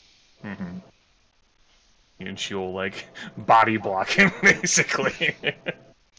I mean, Tyraxus does a motion forward, I suppose, for the gnome to deliver his soon-to-be priceless artifacts. I have 2 of them left, currently. I mean, given how many of them there are here, I would hope I had more, but sadly not. A gnome's life is fraught with peril, as it turns out. Oh well, I suppose you can divvy them up amongst yourselves. It would be best if you have them split up, after all. Seem more valuable that way. One is the Staff of Hertufax, a mysterious wizard from the ancient civilization of the Fax, a highly detailed shadow people that once lived on these very valleys. Hertufax has, of course, historically, a very secret and mysterious reason to travel along the realms. Some say he's still out there, manipulating things from the shadows, and certainly now there's a lot of evidence to show that Hertufax has such effects. The staff is a historical relic, and, well... Tyraxus always mumbles that he thinks he's met him and that he lives in a tower close by, but then remembers that he's actually fake. Perhaps the staff will help unlock the mysteries of Hertufax's, well, unknown destiny. Well then. Alright, I've written down the Staff of Hertufax. He will deliver to you the Staff of Fax. Brother too soon to copy. And send you a Heir memo. to fax. Fax machines are dead. Yeah. That is not the other item. The one that would be worth, I believe, the most. My master himself created this one. It is the Id Glass Eye of Stupogma, the warrior monk historian who wrote down the history. of the facts. She will hand you the Idgiless Eye of Stupakma. Vertilus nudging the red dragon forward to accept this item. I'll take this weight. I mean, sure. Vertilith looks at Dr. Tuttlemist without, like, any malice or, like, beguilement or misdirection in her voice, because she's not trying to manipulate this gnome, says, "We will look after the site, then, to ensure that is undisturbed, so that you can go about the rest of your journey in peace."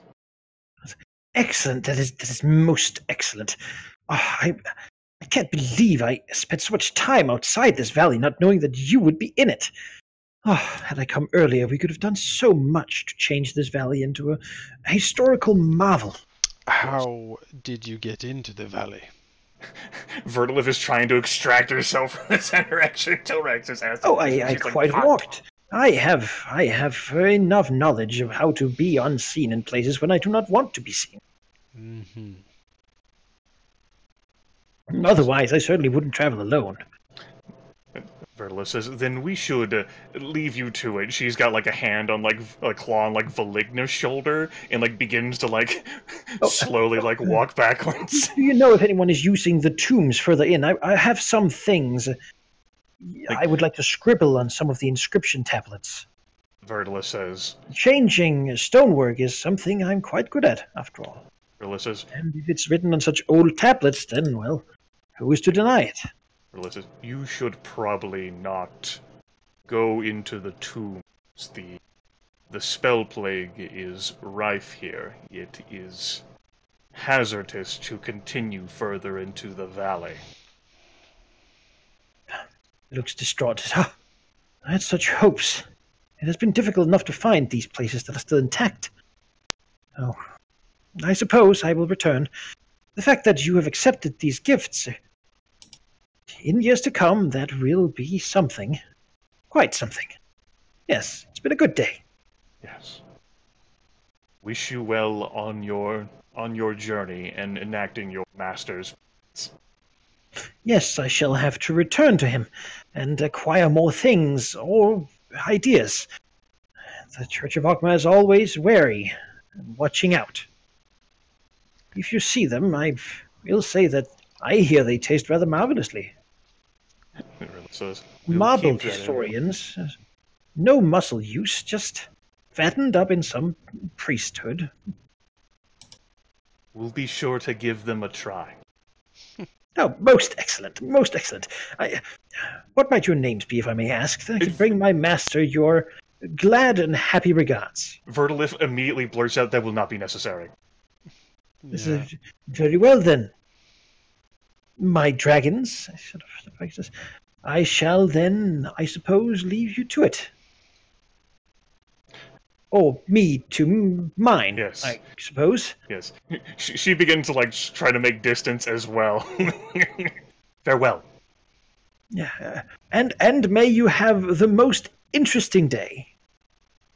Same to you. I think you already had. What? Didn't say anything. Looks at Tilraxus and Pelican, you know. Tyraxus is cognizant of Vertilith backing off. He doesn't understand quite why, but he eyes the strange creature warily.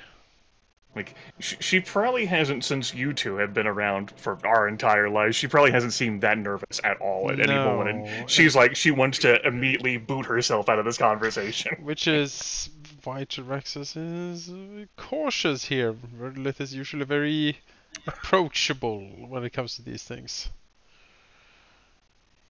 He will look at the gnome and he will Looks between two. Says, "You really are marvelous looking creatures. Just Tyraxus has never excused himself in his entire life. Had I not studied history, I would have studied, well, the likes of you, really." Well, safe travels in the valley. Yes, and you too. You too. May boredom never find you. Hopefully, in some years, there shall be interesting histories coming out. A lot of debate to be had, I think.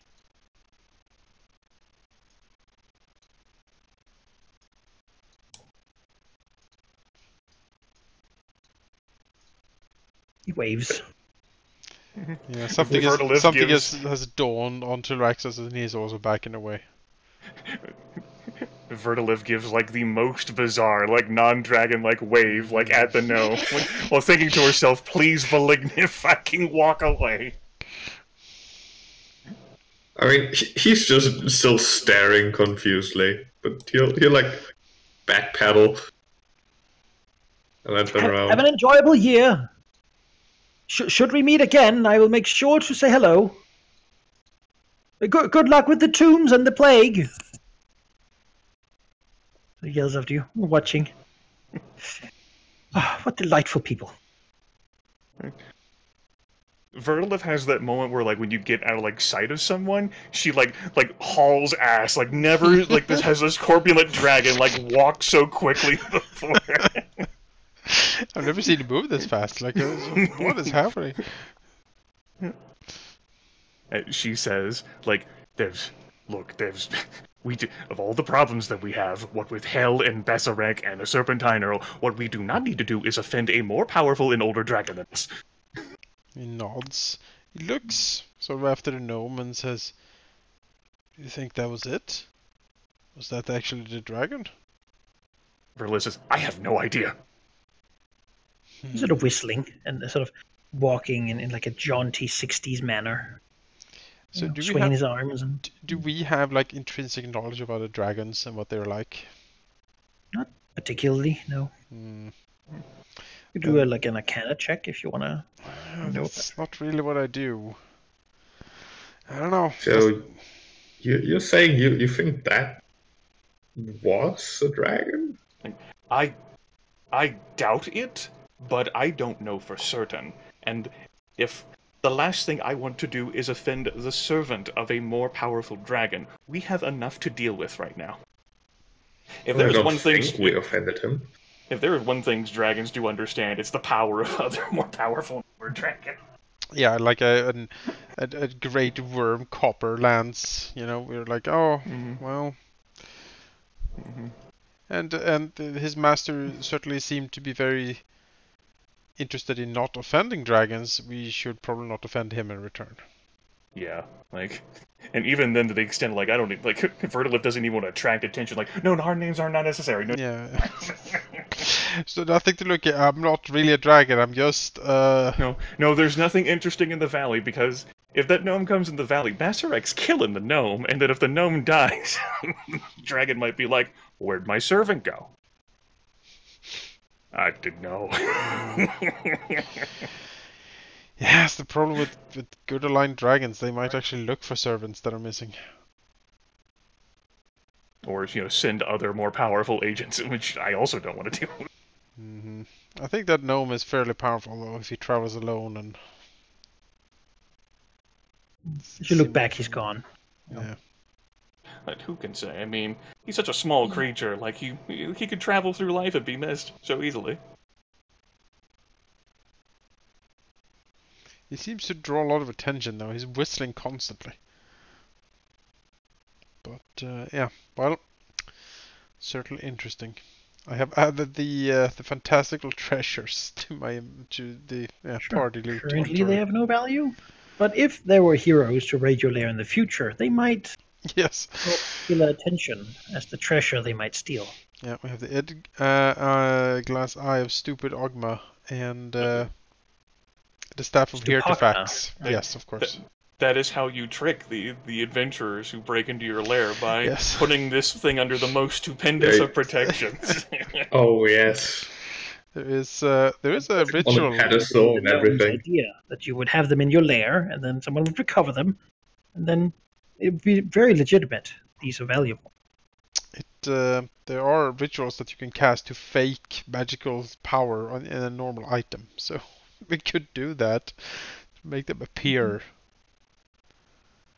Or maybe if we believe strong enough, they will actually become.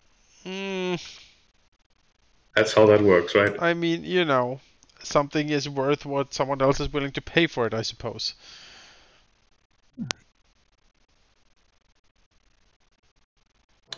I think that takes care of this whole eastern section, at least the areas that are before, like, the dam itself, which we do not want to pay a visit to or even get close to, I don't think.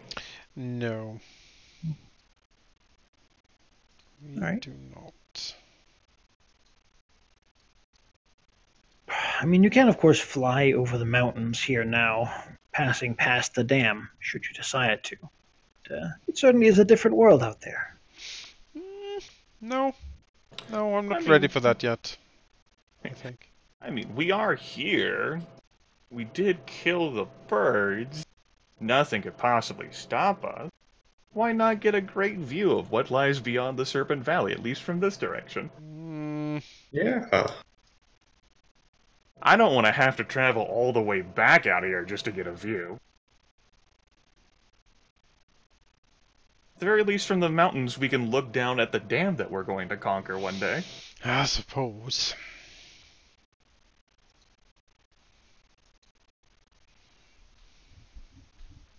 Maybe we can get some sort of assessment of it. Dragons decide to push on Yeah. out of the valley. We take a little bit of time to recover from our harrowing encounter.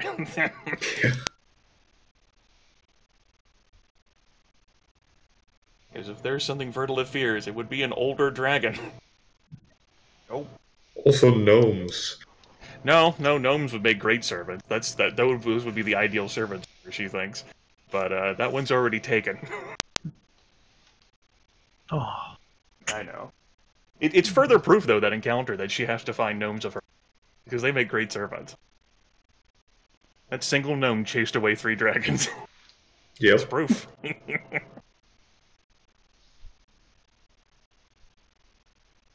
as dragons fly out, I'll tell you the map here.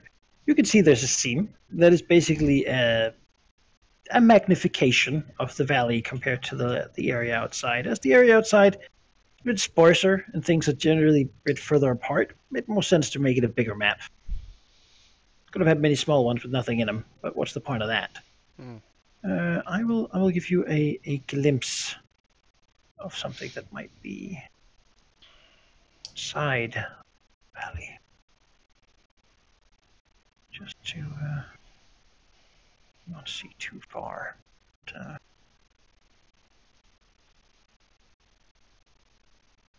shoot. Here.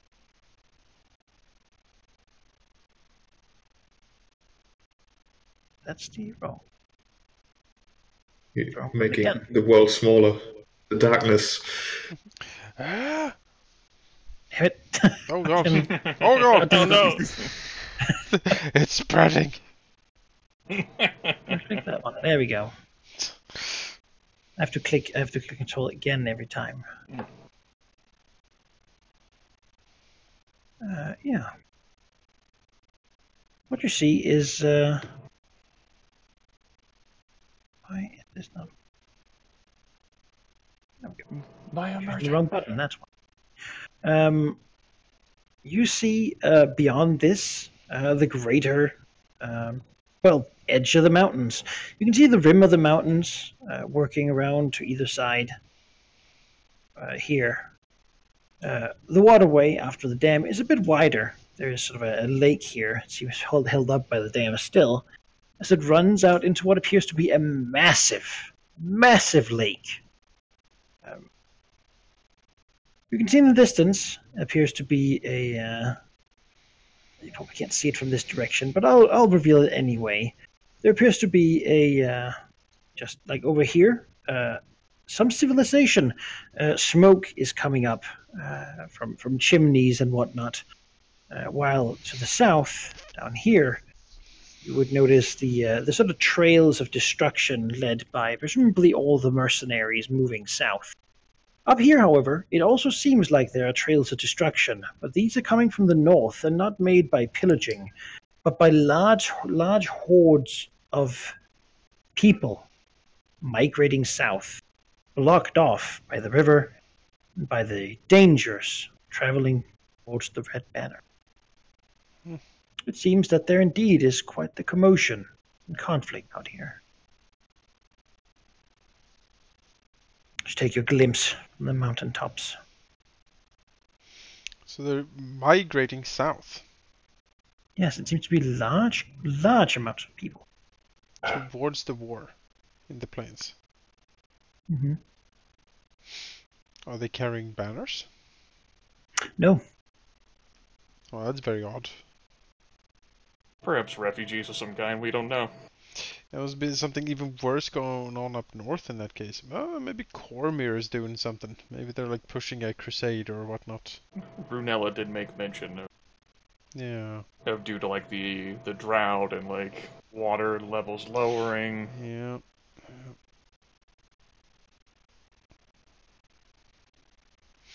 One day, all of this that we see from this mountaintop will be ours. Yes. It will. Everything inside the mountains and under the mountains. Everything, really. Yeah. yeah. How does the dam look from this vantage? Like, we haven't had like a look at like the dam, and like we've had it described to us by Amrath, Druid of Malar, but we haven't like seen it ourselves. Looking at it, it is a quite wide and sort of thick, but not as wide and thick as you might think from a dam built by giants. The main feature of it is that it is tall. It is very tall. Tall enough to sort of block off, or it would have been tall enough to block off a significant bit of the mountains, meaning that when water ran into the valley, a large amount of sort of all the lower valley here would have been filled with water for whatever purpose. Keeping only the upper valley sort of clear, this be the cutting off point. Now, however, the sort of very tall wall has multiple holes in it, and not segments of it are just sort of reduced to rubble. A couple narrow streams sort of part through it, and bits of it seems to have been repaired haphazardly with boulders and large chunks of rock. Around the center seems to be the sort of mostly intact bit. Again, tall more than wide, and on that you can see on the roof piles of rocks and what appears to be a figure sort of sitting up there, keeping out eyes across the outside of the valley. You can also see behind it a camp of what appears to be humanoids being sort of corralled, probably slaves kept by the Serpentine Earl. It is certainly an ancient ruin, with bits of it that have been sort of patched up. Never meant for occupation, but meant to hold back water.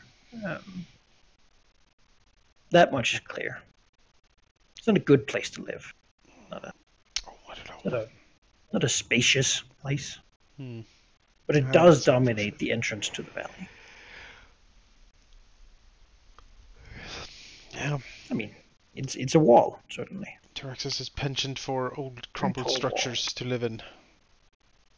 It's a thing. There you go. There's the suitable like layer that found like a dam itself. If it's a little space in it though, that's the problem here. Need to. Well, but it's an interesting thing. Tyraxis likes it. He likes the sight of it. He would like to stay there probably. There's always room for modifications. There's plenty of manpower that they're keeping right there for you to help make modifications. So, let's dig this out, and then like water spray shoots out. Like, oh well. I mean, the best way to make a statement though would just be to destroy the dam itself, right? Certainly true. We freed you from the tyranny of the Serpentine Earl. Yay! Welcome to the tyranny of dragons instead. Seems like they have almost more slaves than they know what to deal with right now. Oh. Yeah. Well, that's nice. That's an odd problem to have. Yeah, because we certainly have places and things to do with slaves. It's time to go on liberating raids, right? Maybe we'll just call them cattle raids. Redistribution raids. That's right. But instead of the cattle up there, we're referring to human. Our ancestors did take thralls. That much is certain. At least mine did. Sisters will be pleased. Alright. It's a great view. Probably, though, when we finally had our fill and our fantasizing, at least there at the... Probably head back to camp then. Work on arresting a 10-day. After such a view, though, the camp seems so small. It does. Perhaps the valley even seems small compared to the vastness out there. Standing on the mountain ridge and sort of smelling in the smell of that sort of bellows up with the wind blowing in across the mountains. You know, you can see the clouds move and yeah, it's probably quite a breathtaking view, especially for someone who's never seen it before. We've been so forcibly sheltered. How wide the world is, and how big and distant. Land as far as the eye can see, knowing that there's more beyond it. We will get there. It's just we need it's planning and more planning. Instead of being afraid of it, yes, the natural avarice of dragons, like, well, it's a good thing we're the strongest, because if we weren't dragons, we'd have a problem with that world. Exactly. We're dragons, so... You look at the teeming masses of refugees, and, like, we can't even be, like... We will never be in that position, you know, like, we can't... I can't empathize with them. It's like looking at ants. You're like, oh, these tiny creatures. Like, we will outlive everything and everyone in this way, so... Yeah. We will outlive this entire valley. It's too hard to relate. Yeah. But possibilities is what we see. Yeah, and it's a good thing we were born chromatic dragons, the mightiest of dragons. Mm-hmm. The truest of dragons. Yes. Oof. It's the name of our race, True Dragon. Exactly. Ah, mother will be proud. Proud bone mom. Talk about her. Yeah, a bit of a letdown heading back to Pale Burgle's camp. And Phil is only with Gaius and Tiberius, but rotten bird corpses. The rotten birds. It seems so petty now, doesn't it? Petty? No. Important statements. We gave those birds what for, and we did it without Veristrix. You did. He's reading his book. That's right. It's because we all know that we three are the mightiest of the four dragons. That's true. Veristrix has spectacles on as he reads the book. Right. Like, we chose to let him stay behind and read because we know that if any of us were to fall, well, it would really be hard on all of us. Well, we did all fall. Some of us multiple times, but... Yeah. Yes, well, we got back up. Exactly. That's the real point, you know? Veristrix's body is so fragile, and he seems deluded at times, with odd perceptions of reality. Yeah, I think he's going, a little bit crazy. You know, we've all taken the curse hard in different ways. Yeah, it's true. But he has drunk the most of the Kool-Aid, so to speak. He's the... As far as he's concerned, he made the Kool-Aid. That's what I'm talking about. This is the problem. This is the fucking problem. That's right. Oh shit. Yeah, I think that's why we will should return back. Good ending. Yep. You can decide next time if you want to try taking a full rest. We will be taking a full rest. Sheep has no surges at all. Given that probably there might be ogres who are wondering where their people are in 10 days. Yeah. But again, since Valgnir has no surges, I don't think we have a choice. If he goes down now, we cannot help him. I mean, ogres with their incredible intelligence, I'd trust them to figure out where their companions have gone. I'm willing to put that in their court. Where are they? XP wise, we have completed 2 goals, being the claim the skies of the Serpent Valley. They're still birds, but certainly nothing that can contest your rule of those skies. See one and you want to kill it, Well, you can follow it. It certainly isn't going to kill you Haha. anymore. Beyond that, you also explored the eastern valley. Easy goal, you set for yourselves. You also fought and killed some birds, obviously. This has led you to getting 733 XP each. I also chose to reward you that based on you being 3 people rather than... that's made things a little bit more difficult.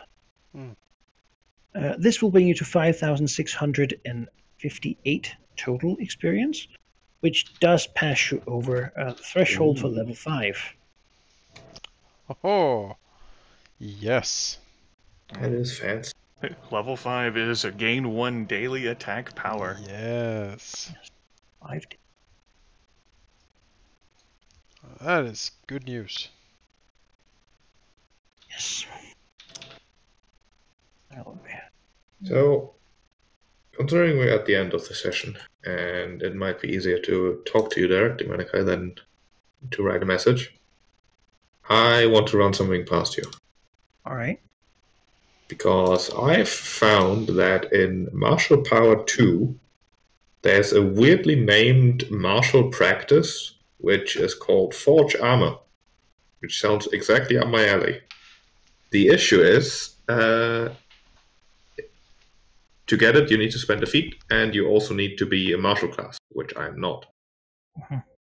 I could take the multi-class feat fighter and then take that, but that would be really late. So I want to maybe ask if I could first take the feat to get that thing, and then take the fighter multi-class the level after. Like, switch around the order there.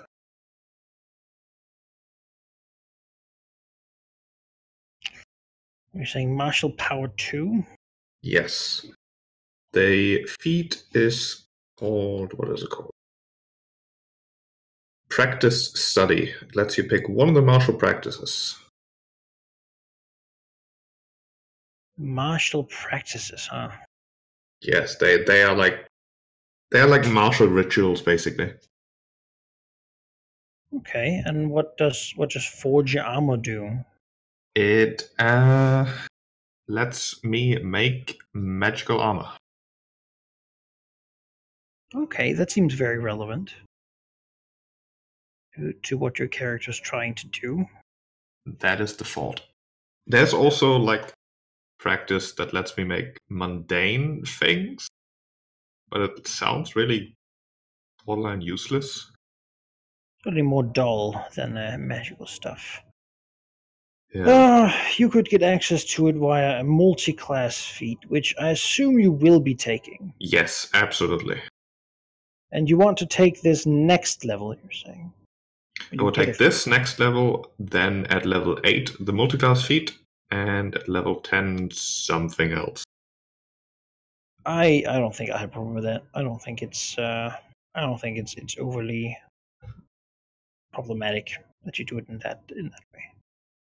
Cool. Personally. And that's so you get one of these things, yeah, as a feat. That's how it works. Yeah, the feat gives me one of these things for free, and I can acquire more later, I believe. Okay, so it's like a ritual casting. It's exactly like ritual casting. Okay. Okay.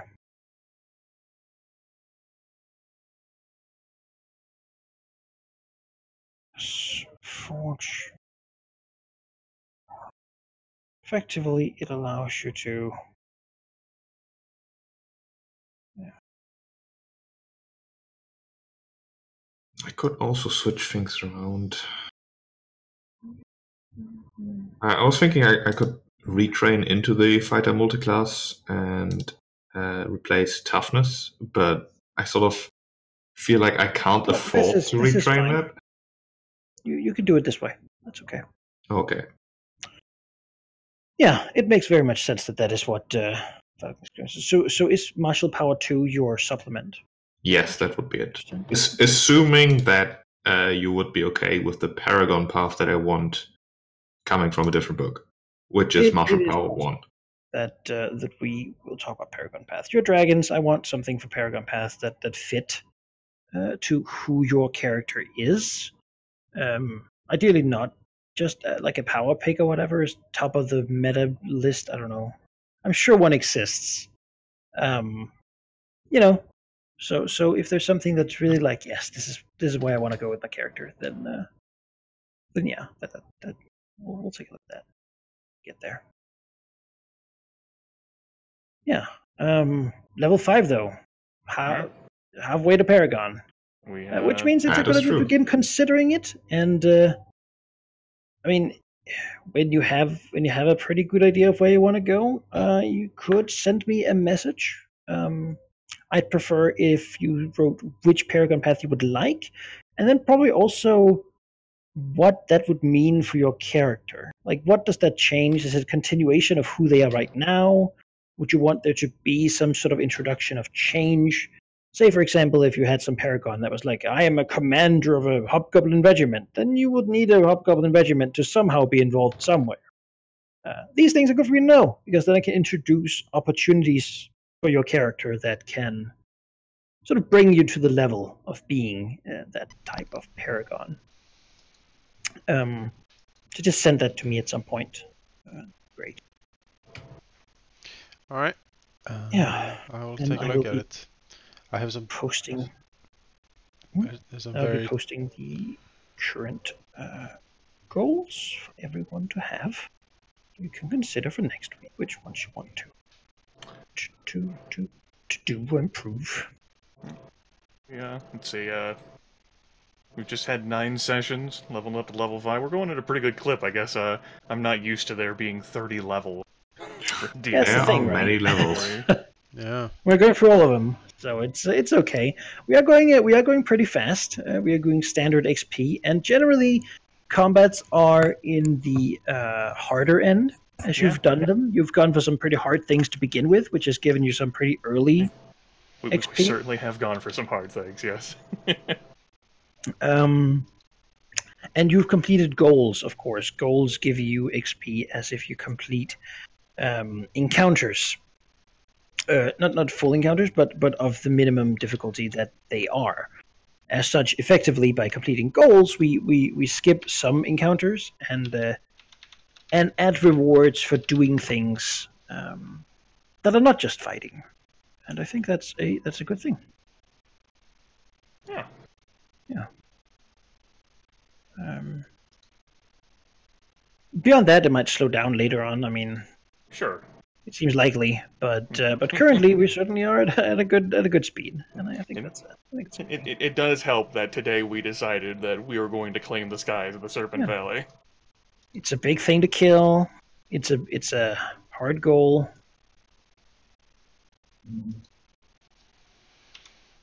Now we don't have to worry about birds. We can enjoy all of our draconic advantages. Flying privilege. Yeah. I'd like to think in like a few 100 years we'll think back to this moment and feel embarrassed that we were happy about having killed a few birds. Why would I feel embarrassed? It's about a footnote on our road to glory. Mm-hmm. True. We defeated something larger than us. One bird for each of us, really. It was a 3-on-3. Yeah. Yeah.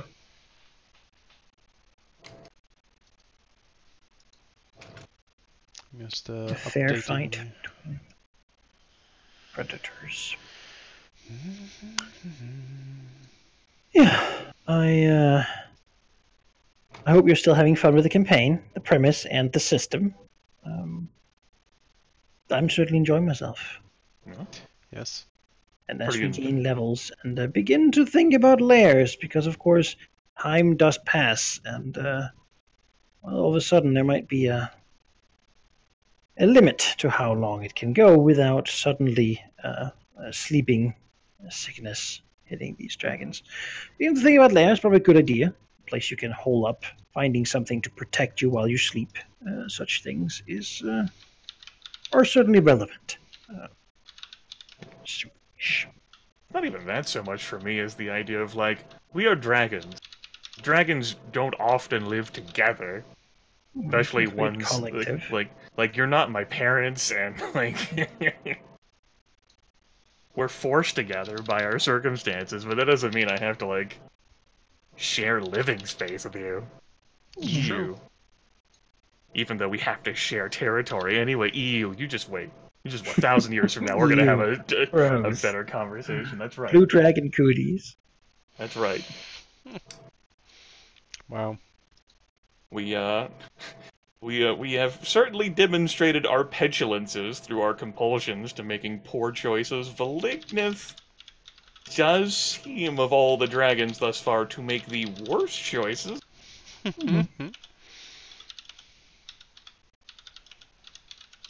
I can't disagree. And aggressive. And destructive. Yes. But now also creative. Huh. Vertilith in will creative have her direction. revenge. Yeah. I wrote that down on my character sheet. I will not forget that. Out there on the plains, we have dwarves traveling, trying to go and get the people It's they need. sort of the same situation as like Valignith and Tyraxos, where Tyraxos insulted Valignith. Tyraxos didn't notice, but Valignith very much noticed. And now Valignith has no idea that Vertilith is actually pissed. Oh, Vertilith very much tried to convey that with calling It's the Red just Dragon a cowardly. mood. It's just a mood. It's just a face. Oh, Green Dragons, they say so much stuff. Yeah, they just talk. What are you gonna do? No, they're beyond like our petty draconic natures, which I imagine will only get worse as our characters get older. There's It'll be the worst family dinners, you know. I mean, It's just at these least we'll barbs. have a family dinner, which is more Yeah. than what can be said for dragons in general, Yeah. especially chromatic ones. Yeah. That's also what makes us kind of like anyone seeing it would be like, what is going on here? Right, like the gnome who's walking away, I'm sure is like, well, that was a curiosity. Like, my goodness, My, all so those interesting. all those wonderful creatures, so beautiful, so lustrous together. Look at them.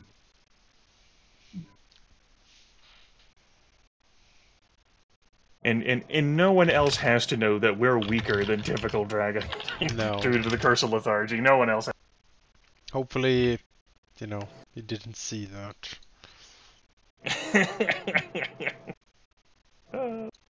It's not on my head though. If he goes to the tomb where Basarek is and gets killed, that's not my fault. We tried our best. No, he seemed to very much respect your opinion. I put forth a good Got faith his effort. orders. Do not wanna. Don't fuck with dragons. Because that's a bad idea. They wanna not have you in their valley, then you don't go in their valley. Yes, It's easy. very good. And they took the artifacts, which he was most happy with. Otherwise, he was going to put them in some tombs. Right. Of course. The setup though is that in order for those artifacts to spread across the populace, people have to come to our lairs and then steal them. Rumors will be there. Maybe at some point someone will come offer to buy them. Possibly. Like if a They dragon's just got it, need it's to gotta be in of value. places where they gain value from being near other. Right. It would be great. History would be so much more interesting. And you would just revise a bit of it. It's valuable because this is one of the 5,147 things Tilraxos laid upon. Yes. I like that. He has a glass eye-shaped hole in his gold armor on his belly. Yeah. Whew. Speaking of holes, we survived the birds. Yes. That was. So you now understand Basarek's early opinion that you should not fly. Made sense. And you did. You didn't even disobey. He's so proud. Yeah. Oh, I Look at bet. you. You're still alive. Oh. He always knew. Here's the thing. He sent out the imps because he saw like very so clearly that we killed the Thayan apprentice leading the excavation. Eventually, he like one of the imps is going to report back that the birds are gone. He's going to be like, I'll have to motivate them further. Give me bigger flying creatures. he imports other things to hunt us. Yeah, exactly. You see him at the bazaar, shopping. He goes to the Brass City. And a couple of. Oh yes, one of those. Most excellent. Some coins exchange hands, and then Yep. Proud Bone Dead brings to the valley some new people to kill us. Well, to challenge you, to motivate you, to gain strength, and then eventually die. Yes. Yeah, the only reason we have any wiggle room is how greedy Hell is. That's the only way. For Could sure. just have killed you. Could still probably just kill you, but you know, yeah, he's gonna grow and grow, and then Like you could eat the grape, but you could also make wine. Why have Yaffle and baby dragons when we could have Yaffle, who's more And powerful, baby and more powerful dragons? It's true. he gains. Soul gains power from stealing it from you, and you gain power, and all Hell's gonna do is kill you at some point. And of course, Yaffle foresaw that Hell would be this greedy. Don't I even think need everyone saw. don't need to be a diviner to see that. Yeah. Had to be a telepath to figure out what you're thinking. Wow, that really came out of nowhere, huh? Hell's being kind of mean and assholeish about everything, huh?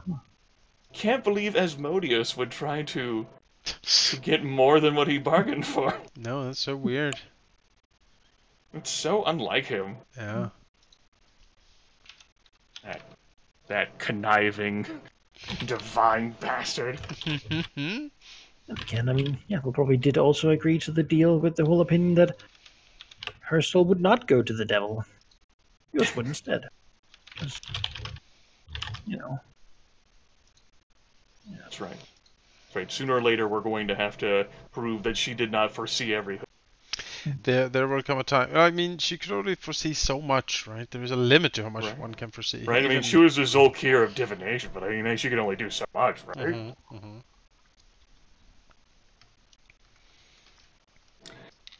Yeah, this was Moment good. when you have like your 20th birthday and someone comes up, I was told to give a letter to the dragon on 20th birthday. It's going to be right here. Western Union Telegram. It's like on some random mountain. Probably like, damn. Yeah, goddamn. It's true. It said that she died from seeing too far. The first victim of Blue Flame. First, huh? Your dragon's way. Yeah, you saw it, and so it came through. Wow. She caused it. Crazy wizards. She had like a final pithy line that she delivered, and then she died. She had a one-liner, and then that was it. A No few one really sentences. knows, except for Zastam. Zastam, which, as He's a big deal. Yeah. as you know, if the Thayan apprentice knew everything and then also told us everything, it's like Zastam accepted at face value, and then wait a second. Fixed. He's very paranoid these years Oh yeah. because of all the Solkirs. A lot of them didn't like him. Weird. Yeah. So he's hunting some of those down all over the world. As a note for viewers / listeners, a warning for you folks in advance, we are not going to be having a session 3 weeks from now, the 26th of April. Yes. It's all true. I will be in the field looking at freshwater streams. Well, there we are. If you haven't noticed, viewers and listeners, there's quite an environmental bent in Manakai's various campaigns. The immaculately detailed Serpent Valley we have here. I could not do it. Just When you were like, hold on, I'll give you like a better view, like right there we're The standing on first the thing I mountains. made this campaign was an Iku web. great. Of course. Like subtly use like prod us, like, don't you guys want a better view from the mountains? Like, I'm like, oh, fucking fine, let's let Manakai show. No, I know he's got it.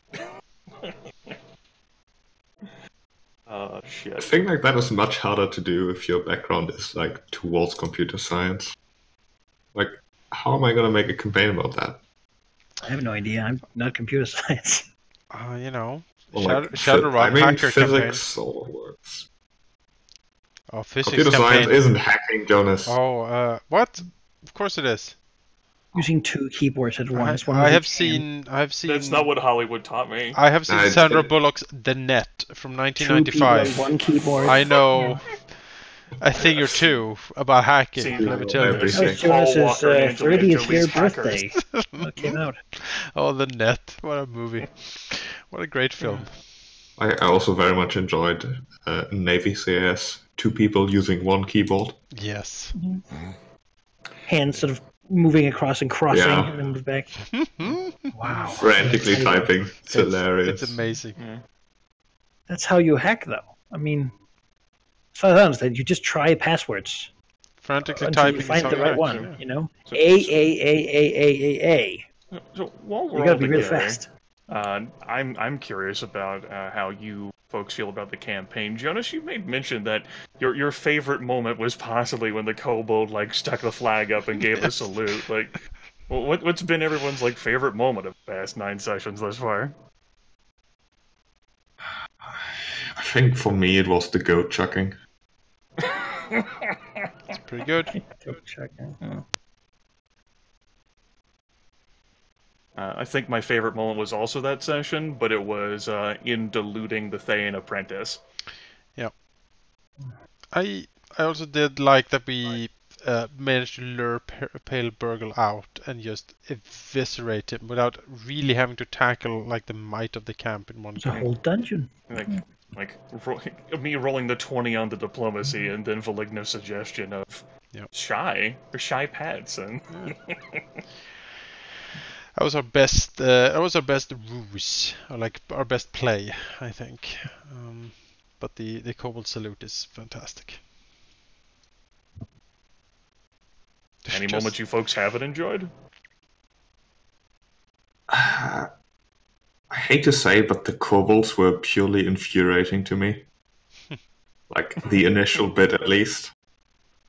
Dragon. They were too adorable to hold any grudge against them for me. Dragon is it. Yes.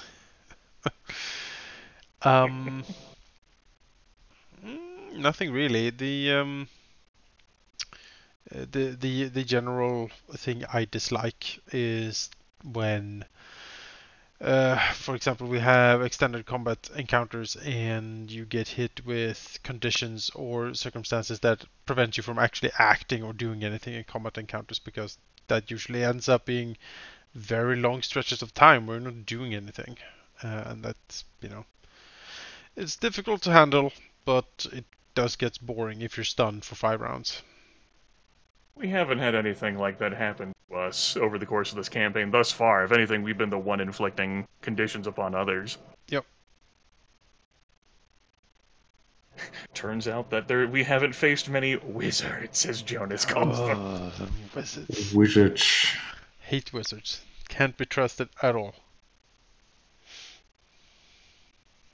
I've been all right with the campaign thus far. I'm worried that our self-destructive natures are gonna drive us right off a cliff, but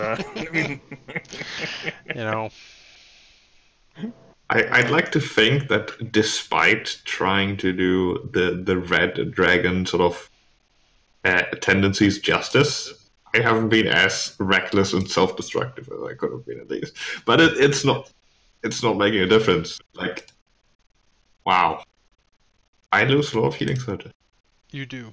You are like, if we had like the glutton of punishment award, that is definitely Valignith. Like, a glutton.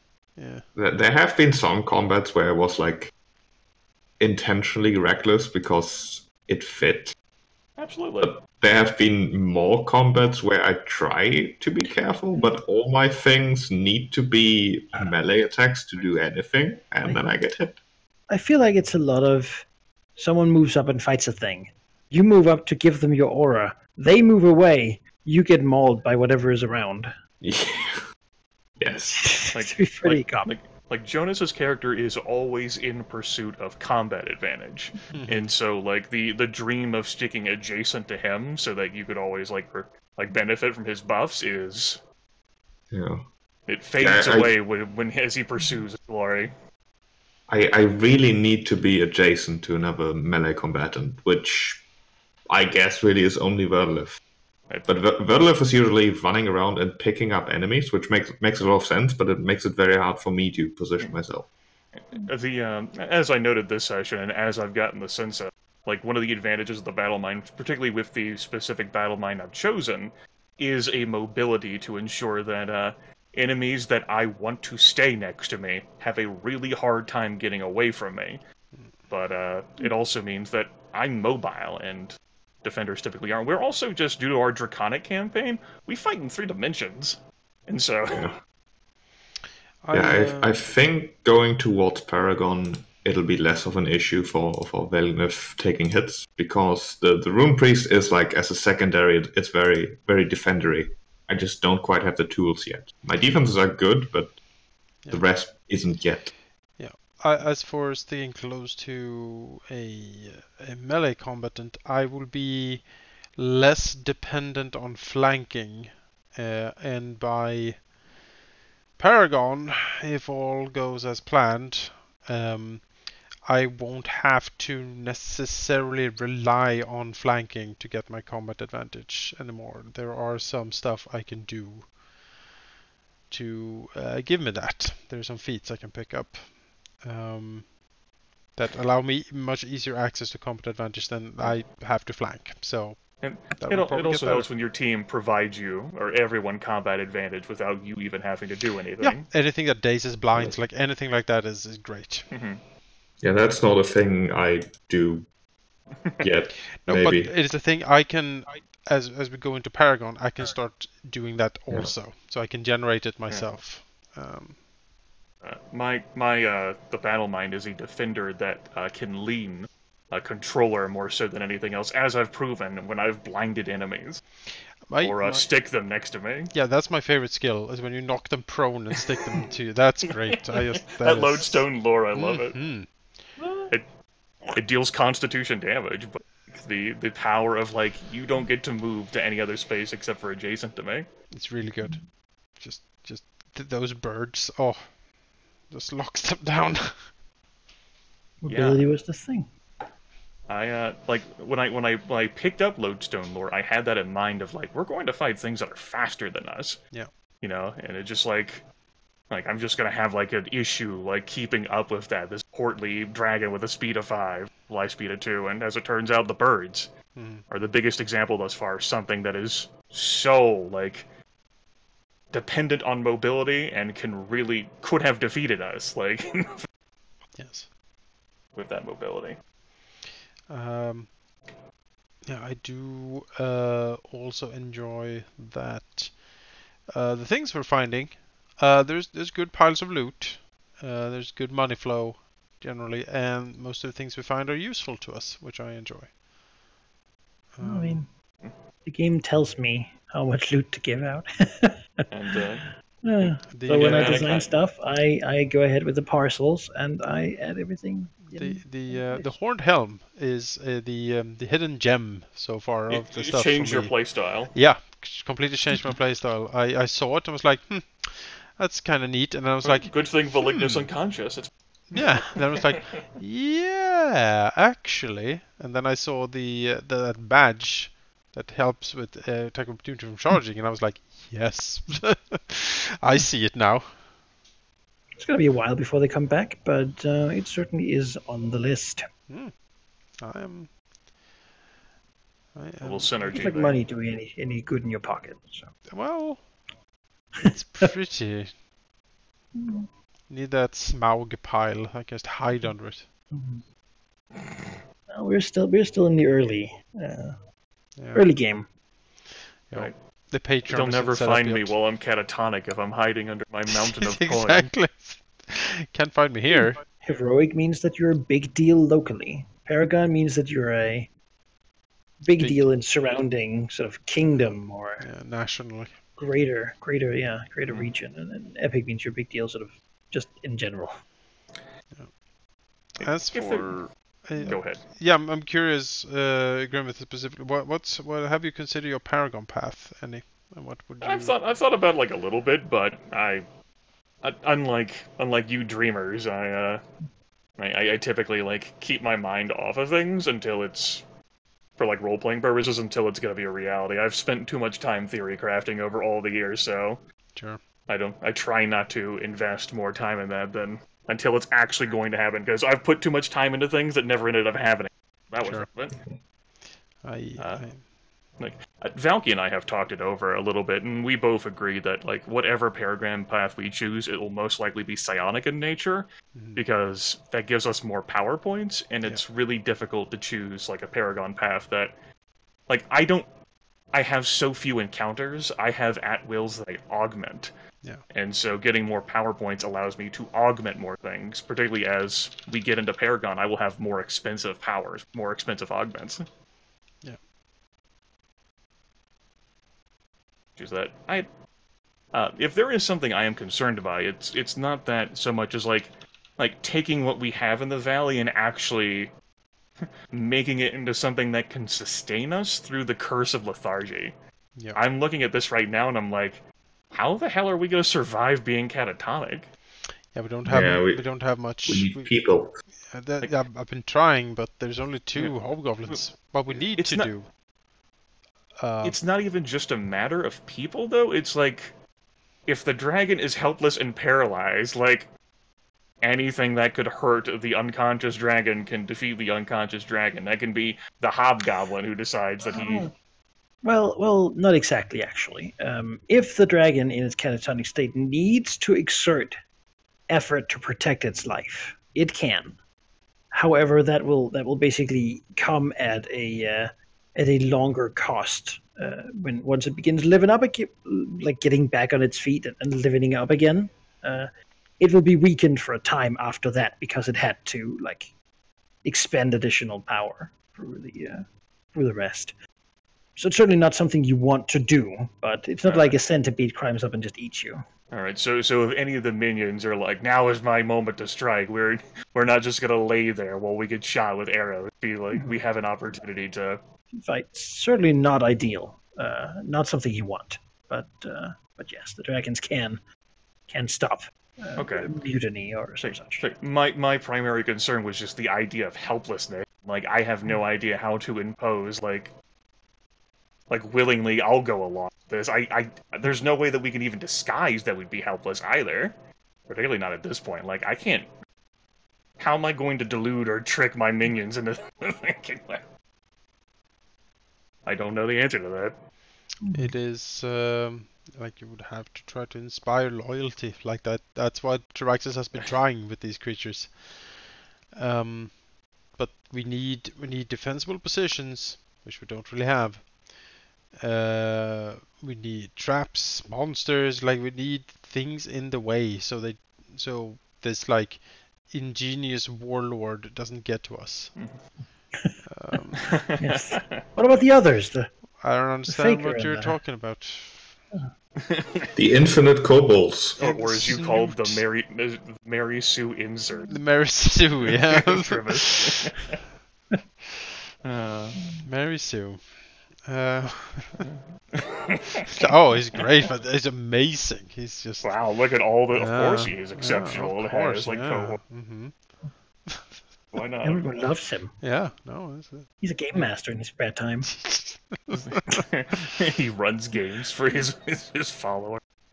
Yeah, so it's just like I'm like looking around at like the tools we have. The stuff we found like this session also like gives opportunities for like how we might try to utilize it. It's just a matter of like how are we going to spin this into a defense while we are helpless?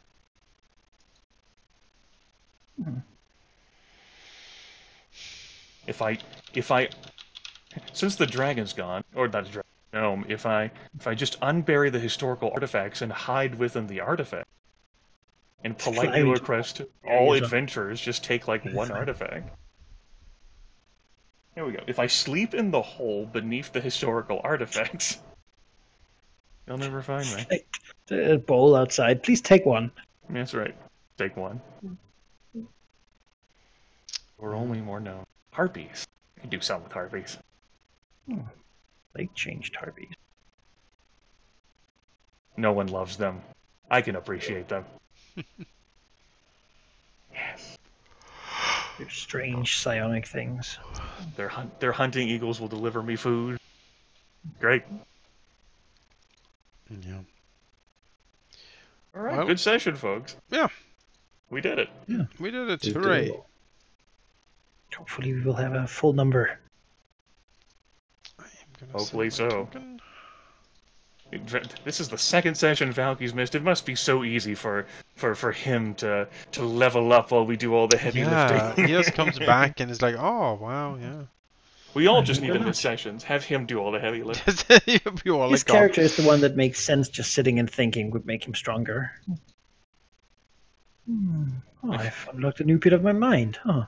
Yes, everyone knows that dragons get stronger as they get older. So if I just lay here, I'll be more powerful. Just sit here and I wait for the power to come to me, really. What doing you heard? Fucking asshole.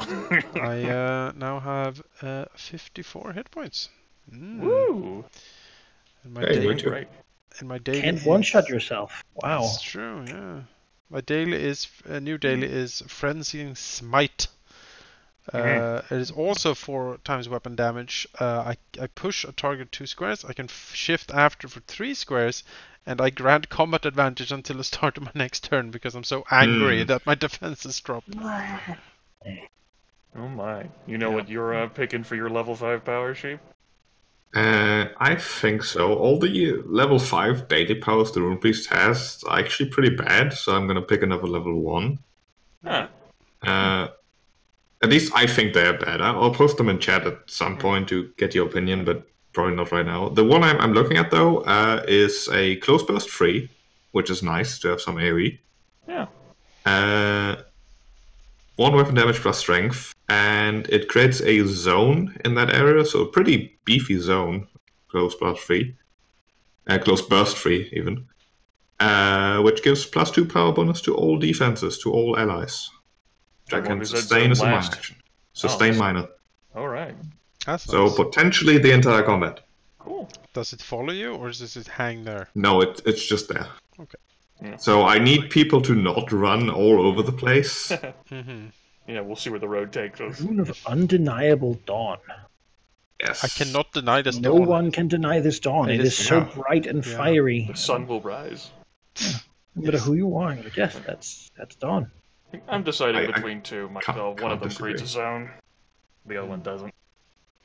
All right. We talk about during the week, though. Yes. See you folks next week. Yes. Thank you for playing. I See will be you guys taking the next server week. offline.